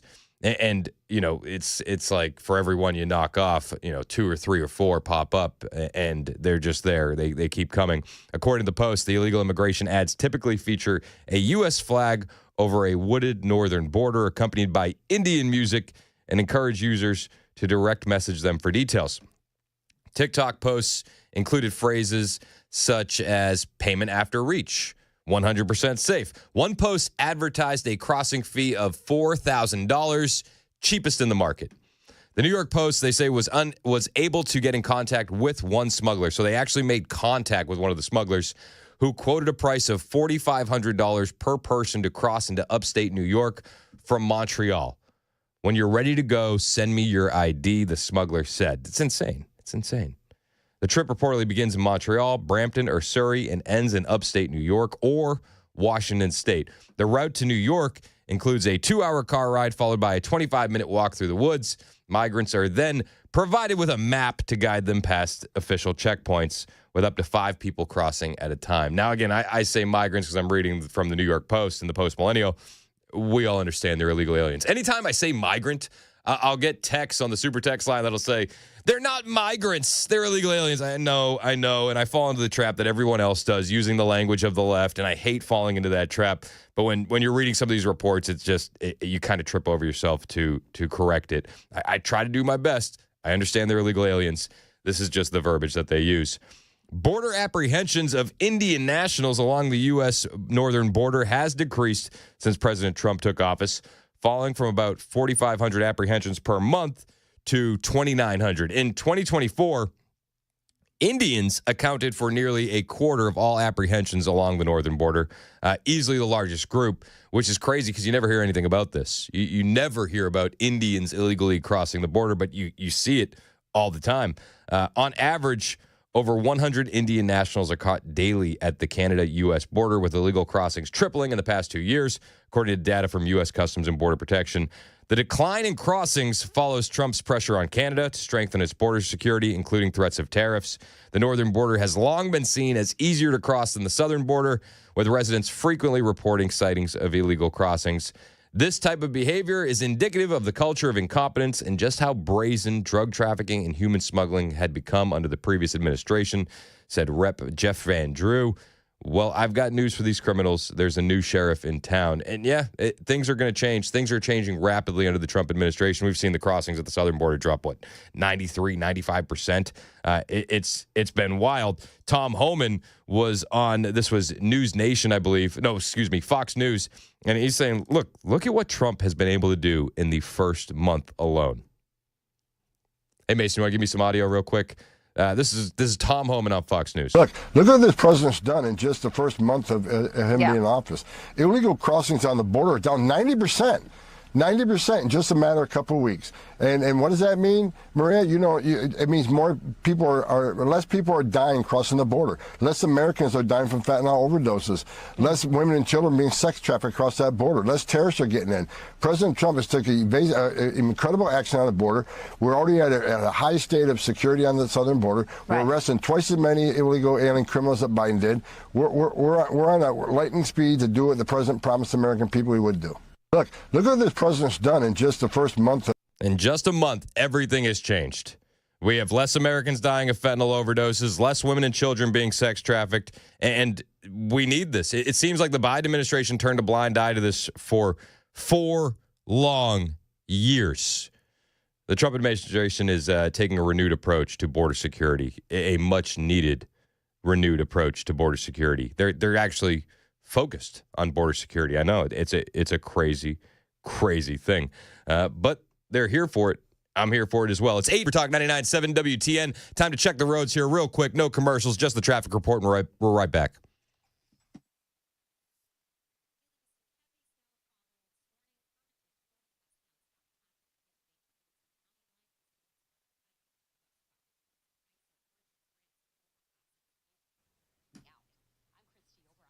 Thank you, Christy. 8:15 on Super Talk 99.7 WTN. I am Chris Hand, who is just jumping in for Dan Mandis, who has some technical issues down in the Dan Cave, but he's back. What's up? It's completely my studio. The Dan Cave has completely melted down, Chris. Oh no, is everything okay? Yeah. You know what? I'm trying to figure it out. So I think what we're gonna do is you and I are just gonna talk for a little bit. What were you talking about with Tom Homan?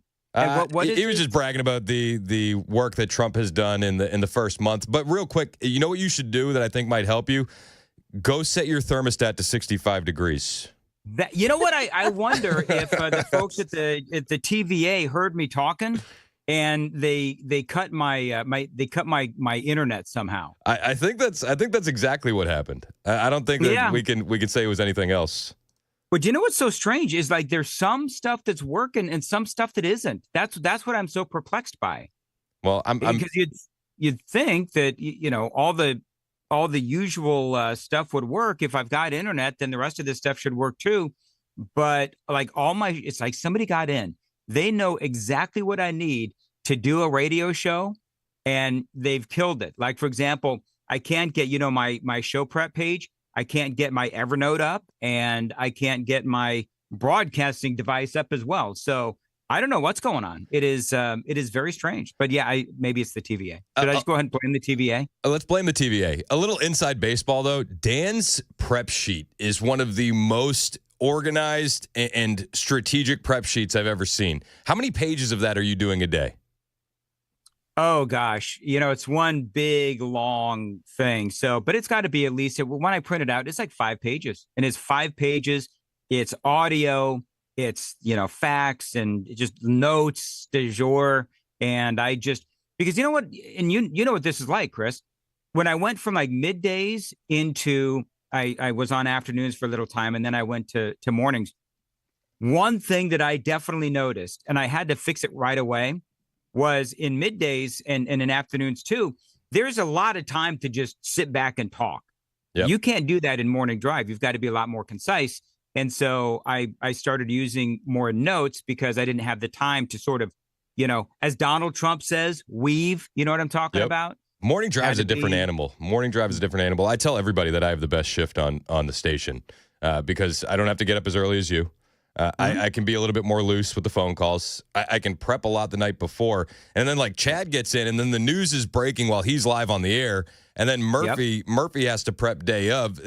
I have easily the best shift out of any of you guys. And it's the one shift I've never done. I've done all the other shifts on this station, but with the occasion of somebody being late, I've never had to do 9 to 12. Personally, I think you have the worst shift because you have to drive in on traffic. That's true. Yeah. I do have to deal with the Russian roulette of Mad Max style 24 every single day. Hey, we have a great daily Dan poll question today, Chris. I'd like to get your opinion on it. Tell me about your poll, Dan. So my poll, don't encourage him. I hear Joan laughing in the background. Don't encourage him. Jasmine Crockett.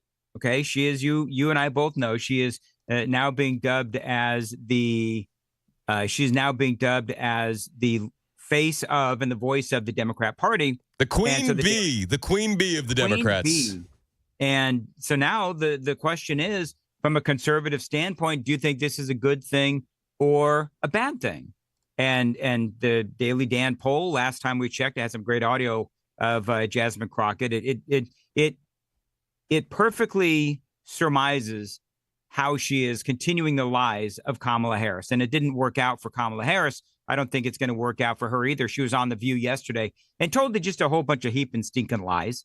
And so, but the Daily Dan poll, Mason, what did people say? At the moment, we're sitting at 62% on yes, that it's a good idea to have her as the face of the new Democratic Party, and 38% at a heck no. I wonder, I just think it's interesting. the people, yeah, it is interesting because you would think if you're conservative, you recognize the train wreckery, but apparently some people don't. The train What do wreckery, I you love say? it. I think that she is the perfect face for the new Democrat Party. I don't think that we could choose a better successor on the right. She falls into all the traps that we can rail against. Now, I do have a piece of audio that we should play when we get back. We had a long conversation about who's next in line for the Democrats, and yesterday during the Crisscross, and. Yes.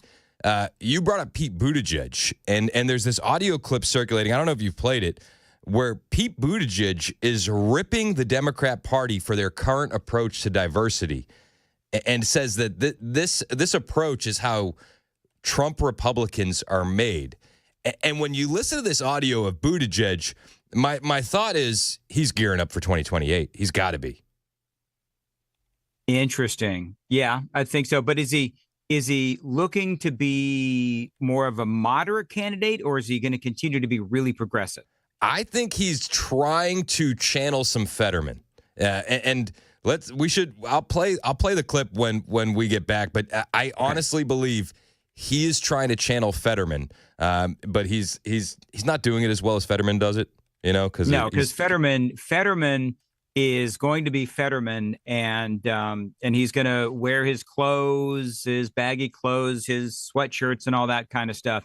Fetterman, it's like he should run through the hallways of the Senate singing "I've Got to Be Me." You know what I mean? That is John Fetterman. Yeah. So, all right, we'll play that audio coming up. It is 8:22 on Nashville's Morning News on Super Talk 99.7. Dan Mandis here, and we're all getting older, and so many of us, we're simply not where we want to be. We can eat right, we can exercise, but the reality is that sometimes we need a little help. And my friends at Contours in Cool Springs, they are here to help both women and men lose body fat and so much more. Their ultra slim body contouring guarantees that you are going to lose a couple of inches in that first treatment, or it is free. Now, with Contours, it is non-invasive, it doesn't hurt, and the results are instant. I've gone through the process. It works. By the way, they also do facials at Contours. They're revitalizing, and their red light therapy is going to tighten your skin and restore that natural glow. Now, remember, Contours is for both men and women, and you should check them out today online, contoursllc.com, CONTOURS. LLC, contoursllc.com.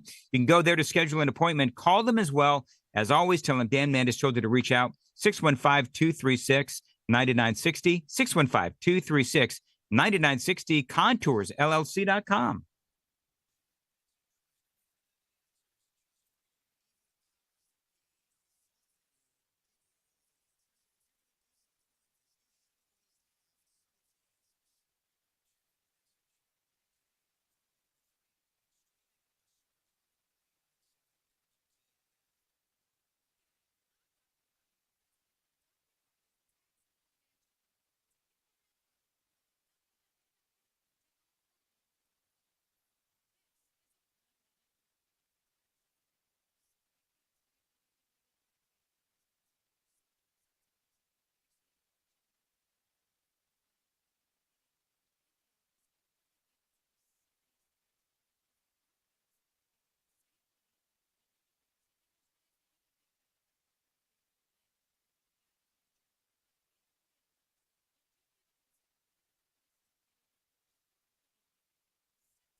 8, 825 on Nashville's Morning News on Super Talk 99.7 WTN. Dan Mandis here from my friends at Brentwood Jewelry. Now, this is my jewelry company, and Amy and I both shop there.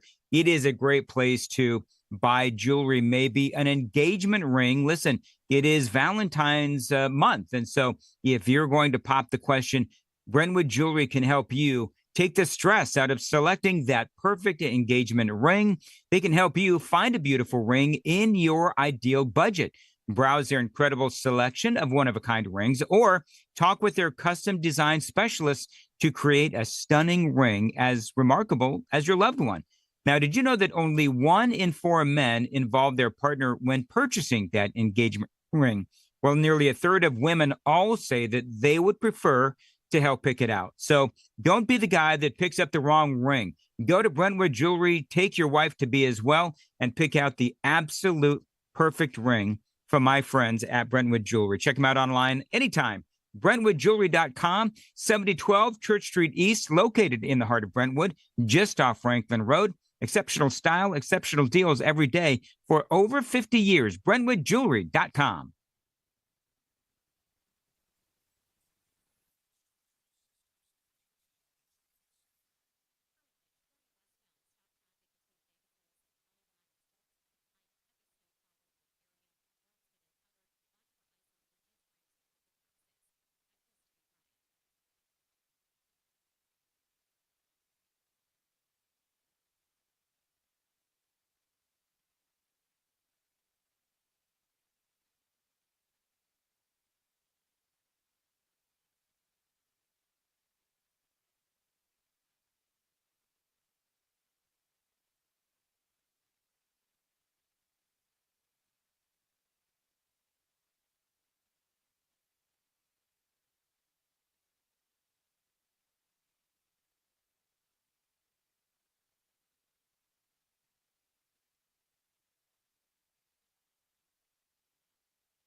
Dan Mandis here. Listen, you need to make 2025 the year that you get active again. If you've been sidelined with chronic back, neck, and knee pain, check out my friends at the Wellness Institute of Nashville and Dr. Kevin Mitchell.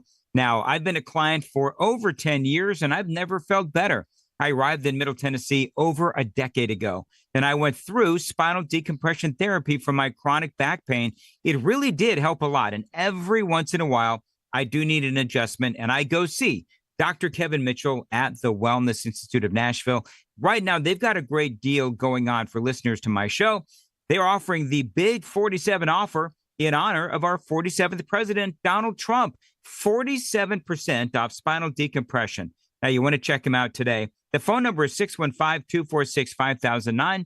They utilize the latest high-tech equipment in their state-of-the-art facility to provide effective, non-surgical solutions. So if you're riddled with back, neck, or knee pain, they can help you today. And 47% off non-surgical spinal decompression. 615-246-5009. Painisbad.com.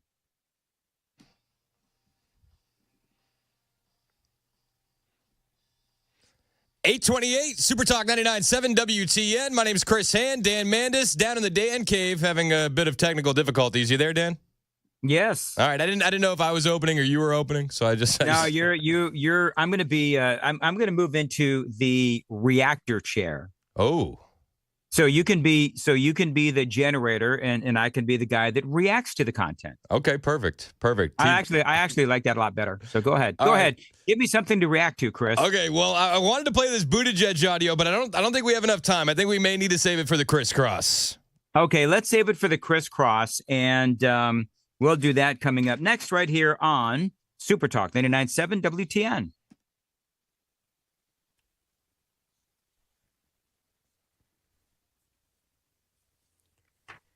Good morning, 8:30 now. I'm Joan Jones with your top stories. A fresh layer of snow is on the roads this morning as snow showers move through the Nashville area, kind of surprisingly overnight. Careful, though. TDOT says that some of the roads may be slick and the the snow may be covering up some icy patches. Nashville firefighters were on the scene of an early morning fire. An abandoned townhome erupted in flames off Dickerson Pike, right near Trinity Lane, a little to our north. No word on the cause of that fire this morning. A top prosecutor in the U.S. Attorney's Office in D.C. resigning over an order to open a criminal investigation into Biden-era climate-related contracts. Denise Chung is her name, head of the criminal division in D.C. She sent a resignation letter that she opposed an investigation into that $20 billion worth of green energy contracts that were issued in the final weeks of the Biden administration. You may remember EPA Administrator Lee Zeldin calling that money like gold bars thrown off the Titanic. The money was found in a Citibank account marked for the 2022 Inflation Reduction Act, which is widely seen as climate action legislation. Zeldin is working with the Justice Department to claw the money back and return it to the U.S. Treasury.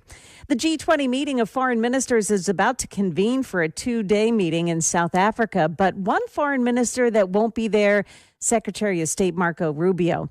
The U.S. will instead be represented by an embassy diplomat.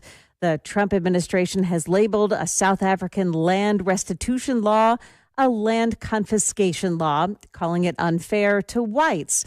The country has recently adopted an anti-American agenda, according to the Trump administration. And an aging, rusted-out ocean liner has finally departed from Philadelphia's waterfront, making a final voyage to the ocean floor. The U.S., make that the SS United States, is a 1,000-foot vessel whose maiden voyage was back in 1952. It's been sitting in dock for decades. Well, that vessel is winding its way to Florida now. It'll become the world's largest artificial reef.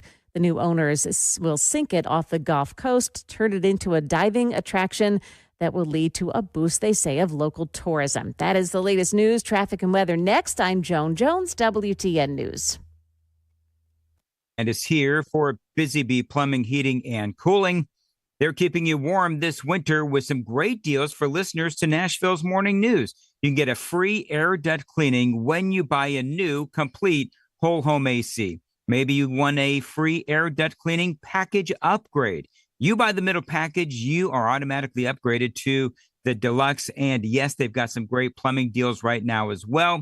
You can get a free automatic whole home shutoff with leak detection with any mainline water replacement or whole home repipe. Now, here's the deal with Busy Bee. Every single month, they have ways to save you money. I gave you just a few, but you can always save money by becoming a Beehive member as well. I've been a Beehive member over 10 years. And when you're a Beehive member, you save money through maintenance. So call these folks and tell them Dan Manda said hello. 615-775-7833 for Busy Bee Plumbing, Heating, and Cooling. 615-775-7833, busybeehvac.com.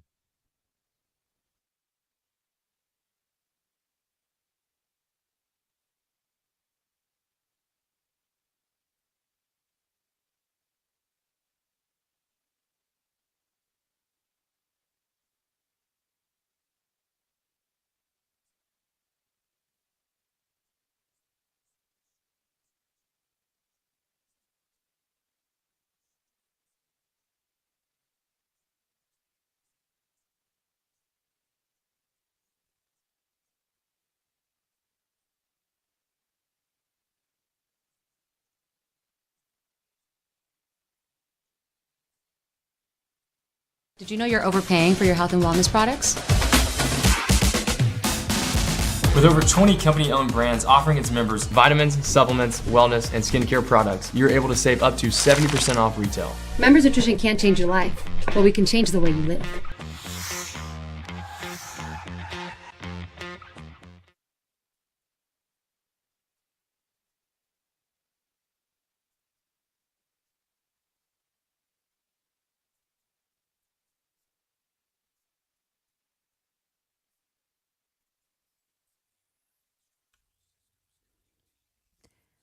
Dealing with an accident this morning in Hermitage on 40 westbound, just before Stewart's Ferry Pike, exit 219. The right lane there is blocked off. We've also still got that closure on 24, pretty far south of us, but 24 this morning in the area of Manchester. It's just before Manchester that the roadway is shut down for a pretty serious accident. Also, we're hearing from TDOT that there may be icing on bridges, ramps, and overpasses, especially after this latest bit of snow that's fallen for us this morning. Traffic every 10 minutes every morning on Super Talk 99.7 WTN. Look at Joan, Dan Mandis here. February, and nothing says love like gunpowder and lead. It's what you find at the Glock store. Now, listen, Valentine's Day may be over, but that great deal they've got going on, the Valentine's Day special over at the Glock store, still going on.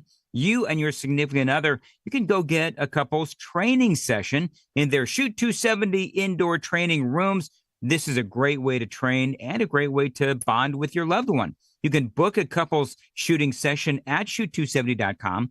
And when you show up, you mention my name, Dan Mandis. You both get trained for the price of one. Now, remember, this is a private shooting room with a personal instructor, a professional that's going to tailor the session to your current level of shooting expertise. And whatever level you're at, they are going to up your game like they did for me. Now, remember, book that 2-for-1 Valentine's date at the Glock store. Book it at shoot270.com. You mention my name, Dan Mandis. Again, you get 2-for-1. The Glock store, minutes from the airport and worth the drive from anywhere. Shoot270.com.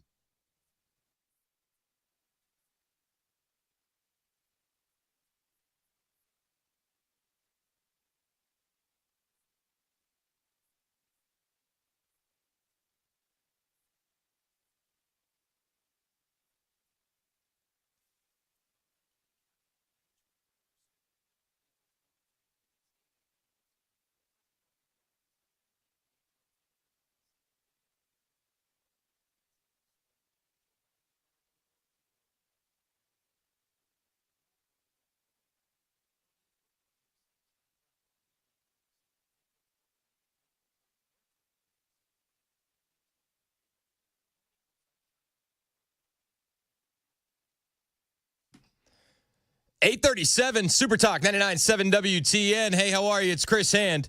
Dan Mandis is here. Don't worry. He's in the Dan cave. He's just sitting in the chair off to the side. Barely hanging on, man. Barely hanging on. What's up, dude? How are you? Life is good. Life is good. For some reason, and I'm just trying to figure out how I can be somehow connected on Zoom, yet everything else in my little workstation here is not connected. So we're going to do a bit of a deep dive into what in the world is going on with the Dan cave. You ever notice, like, when it rains, it pours? Yes. And so we had, of course, the big flood in the Dan cave a few days ago, and now we're having internet issues. But that's okay, because at least we're not Pete Buttigieg and the Democrats. Yes, this is true. All right, so Pete Buttigieg, dude, we were talking about this yesterday about who do they have on their bench for the presidential ticket in 2028, and I believe it was you brought up Buttigieg. Mm-hmm. And then this clip starts circulating yesterday, and I was like, dang it, Dan was right again. Buttigieg is absolutely gearing up for a 2028 run, and when you listen to this clip, you'll understand why. A little bit of that event you described, and it was a caricature of everything that is wrong with our ability both to cohere as a party and to reach to those who don't always agree with us, and we cannot go on like that. We cannot. I also think that we believe in the values that we care about for a reason. And this is not about abandoning those values. It's about making sure we're in touch with the first principles that animate them. What do we mean when we talk about diversity? Is it caring for people's different experiences and making sure no one's mistreated because of them, which I will always fight for? Or is it making people sit through a training that looks like something out of Portlandia, which I have also experienced, and it is how Trump Republicans are made. He's saying that diversity training at your corporate workplace is how Trump Republicans are made. Wow. You know what? He was making a little bit of sense where, he's talking about the ridiculousness of DEI training. But then at the very end, when he said that, it's like, no, Trump Republicans, if you want to air quote that, Trump Republicans were made because people were sick and tired of what was going on in Washington, D.C., They were sick of all of this spending that went on before Donald Trump came into office. Barack Obama was part of all of that was going on. And now, of course, all of that personified by Joe Biden's 4 years. Yep. So you can sit here and you can talk about, the DEI training is what caused or made these, Trump Republicans. It's actually not. It's all of what we've experienced under Democrat rule over the years. Yeah, it was the censorship. It was the endless wars. It was the Democrats becoming the party of war. The Democrats, let's be honest, the Democrats turned the Cheneys into Democrats and the Kennedys into Republicans. Like, it's been insane. But when you hear this, you do have to think he is trying to set up a presidential run in 2028. Well, they would like, and that's right. I did bring this up yesterday, where it's like they would like nothing more than to be able to trot out, because the Democrat. I did. I talked about this. I've been talking about this for a while, where the Democrats, they constantly want to have like a first, right? So they wanted to have the first black woman, the first black vice president. Now coming up, it'll be perhaps the first openly gay president. That's what they're trying to do. And the more that they try to do this, the more that it's all about diversity and not about who is the best person for the job. Because I guarantee you, who is better qualified for the presidency? Josh Shapiro, controversies aside, Josh Shapiro or Mayor Pete, who was a complete train wreck. I don't know how he did as mayor of that small Indiana town, but Mayor Pete, who was a train wreck as a transportation secretary, or Josh Shapiro, one of the more well-liked Democrat governors that we have across America. Obviously, I'm not a fan of him. Who do you think would win in a cage match, Pete Buttigieg or Jasmine Crockett? Go.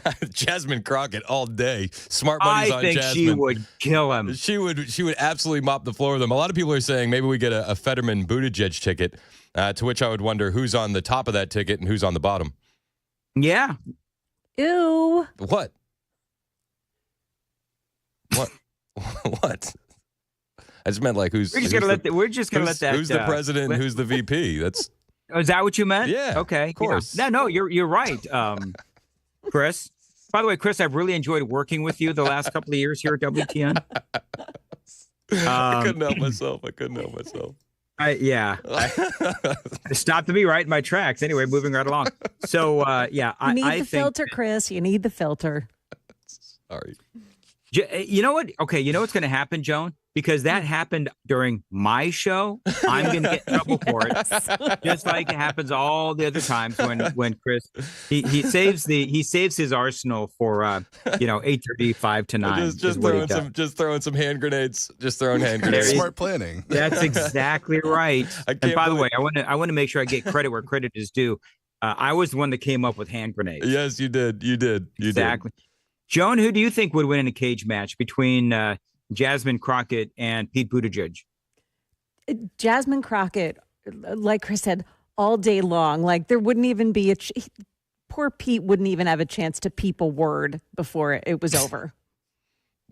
Pete, he would have teeth knocked out by the end of it. Yeah. I also think that Jasmine Crockett, she's a dirty fighter. She's a dirty fighter. Jasmine Crockett looks like the type of lady that would throw sand in your eyes before the thing even started. Pocket sand, just little handfuls. Yeah. There you go. Yep. Anyway, so yeah, and as far as that conversation goes about who's next, they really don't have a viable candidate. By the way, you want to do the Daily Dan poll real quick? Yes. Daily Dan poll. Mason, the question was who. What was the question again, Mason? I don't have any of my notes, and I don't remember what we talked about. Congressman Jasmine Crockett is the new "quote unquote" face of the Democratic Party. Is that a good idea or not? If you're conservative, and most people say 64% is on the yes right now. We've gone up from last time. I feel like that should be 100% yes, because maybe the question was phrased confusingly. Because I think that's what it is. Why wouldn't you want Jasmine Crockett to be the face of the Democrat Party? It makes sense for everyone. Yeah. You know what? Here's what I would say. I'm going to tell you. I'm going to argue with myself. I think the reason why I know, right? I think because for the Democrats, they had Joe Biden, who was absent. They had Kamala Harris, who was just nut. Well, Kamala Harris, I mean, let's be honest. She was the best female vice president we've ever had. There's nobody that's been better than Kamala Harris as a female vice president. Point blank, period. I think we just lost Dan. I know that's why Dan's I wasn't gone, going to say that. I was just jumping into cover, so I was going to keep going. I was going to let him go. The image on Super Talk TV is a little fun. Joan, tell me why you think Kamala Harris was the best female vice president ever. Do I have to come up with like scripted lies here? Honestly, well, she was the only female vice president. That's why she was the best. Oh, that's why. Okay, that's why she was the best. Also today, Kash Patel may be confirmed. Yeah. So, what I was understanding earlier was that was supposed to start at 8:30. Now they're never on time, but yeah, that's supposed to happen this morning. I love the memes going around. Have you seen the memes where it shows people's eyes and it'll be like. Beer, this is what your eyes look like when you're on beer. And it'll say marijuana, this is what your eyes look like on marijuana. This is what your eyes look like on cocaine. And then it shows Kash Patel's eyes and it says, this is what your eyes look like on justice. That's good. I'm here for it. All right, so we'll be keeping you updated on Kash Patel it has today. not started yet, by the way. I just checked in. It hasn't started yet. Okay. I mean, this is we're not at full strength yet in the Trump administration. We're just not. Kash Patel is going to be a huge part of this puzzle, and we need Kash Patel in there. I'm looking forward to it. So I have a crazy story here, and I wanted to bring this up while Dan was on, but I'll bring it up with you too, Joan. Have you heard what happened with a new viral trend going on?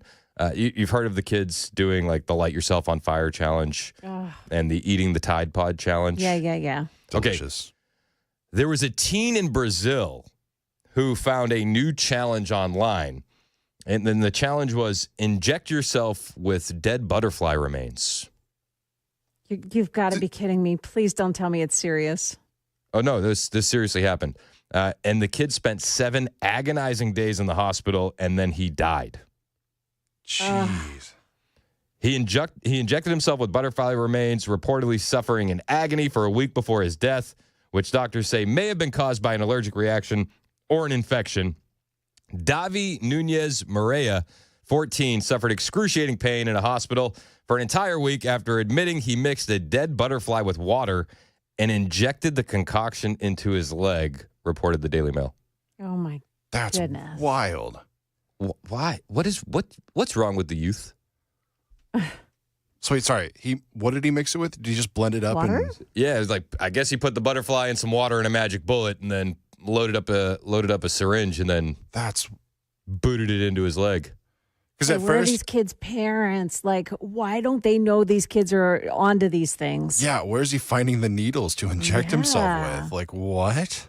They said, we don't know how he prepared the mixture or the size of the fragments he managed to inject into his body. There may have been air left inside, which That's could have also led to an wild. embolism. An embolism is a blockage of a blood vessel, can lead to sudden death. That's heart what I was attacks. thinking. It was like, did he just take the chunks and like just hope for the best when he pushed the needle down? Because a big lump of air will. That'll give you like a heart attack instantly. It can cause like valves to explode. Yeah. Just your heart is not made to take that much air in like that. They say the teen's mysterious death linked to possible toxins in the butterfly mix that caused his body to shut down as he went into septic shock is making headlines across Brazil. Jeez. Insanity, right? Insanity. Was this on TikTok? Was it a It was a challenge? TikTok thing. Yeah. Yep. I'm not a fan of TikTok. Local police are waiting for the full post-mortem results before declaring a cause of death. I mean, it was just cause of death. Morbid ignorance. Stupidity. Yeah, morbid ignorance, and nailed it. How old was this kid? 14. 14. Horrifying. Absolutely horrifying. And then in some lighter news, we have a big hockey game tonight. Are you going to watch the hockey game? Oh, is this the U.S.-Canada game? Yeah. USA versus Canada. The last time we had this hockey game, we had 3 fights within 9 seconds. So good. 9 seconds. So this is the championship game tonight. Donald Trump posted about this on True Social. He said, I'll be calling our great American hockey team this morning to spur them on towards victory tonight towards Canada.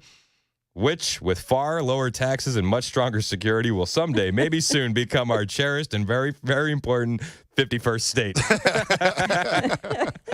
He said, I will be speaking before the governors tonight in D.C. and will sadly, therefore, be unable to attend. But we will all be watching. And if Governor Trudeau would like to join us, he would be most welcome. Good luck to everybody and have a great game tonight. So exciting. President Donald J. Trump. Are they He playing was invited, he was invited to that game. That the coach, I think it was, invited him to the game. Oh, He might be a little busy. I hope that they come out to the YMCA. Wouldn't that, right? Like, you get an entrance song, don't you? So good. Wouldn't that be awesome? I just love how this is turning into like a real beef on the ice. And honestly, it's just fun. We need it. Yeah. We need it. I mean, there's some real passion behind it for sure, but like to just go out swinging is so good. Dude, I'm definitely watching this game. I don't get jazzed up about sports. More excited about this than I was about the Super Bowl. Yeah, I'll be checking in periodically on socials just to make sure I can keep up with it during work tonight. Yep. I'm very excited to see the clips that are immediately going to pop out after this game. How many fights? How many fights in the opening minute? At least opening one. minute? At least one, right? I'm going to go 2 just to see if I can swing it. They may let us down, though. I know. I just love seeing the gloves fly, man. It's the best. Watching them fly off and then a fist throw. Oh, it's so good. So where is this going to be played? This is in Boston. Okay. So it's not going to be a friendly crowd to the Canucks. Oh, so it's not a home game for you, though. Here we go. How many boos do you think during each other's national anthems will occur? Oh, I'm sure the Boston crowd is going to give it to them. But they're a little bit lefty up there. Yeah. They might not. Yep. I hope they do. I'm hoping enough America passion kind of burns through. Depends on how many they've tied on before the puck drops. How much is Boston known for pre-gaming? They are known for pre-gaming. A little bit. The Bruins games are like some of the most outlandish that you can go to in Boston. The ice hockey crowd, I've been to all of them, obviously, growing up in the area. But the Bruins games are by far the most wild. That hockey crowd is a different animal. So I hope that they just rain down boos. And I'm with you. I hope gloves fly. It'd be great. So that's at 7 o'clock tonight. Canada versus USA. So America versus the 51st state. I'm here for it. It's gotta be hype. We'll bring you the big hype. Big hype. I love it. Go. I love it. Philly Jones in. We'll bring you the recap on that game tomorrow during the Crisscross. I assure you. Joan, what we got coming up in the news? Well, let's see. We've got the weather and the warning to turn your thermostat down from our folks at TVA this morning. Boo. And also, did you know that this is going to be the last day of employment for a whole bunch of IRS workers? Yeah, it's true. We've got that story coming up here at 9 o'clock on Super Talk 99.7 WTN.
8:56, Super Talk 99.7 WTN. Hey, how are you? It's Chris Hand. Dan Mandis is out.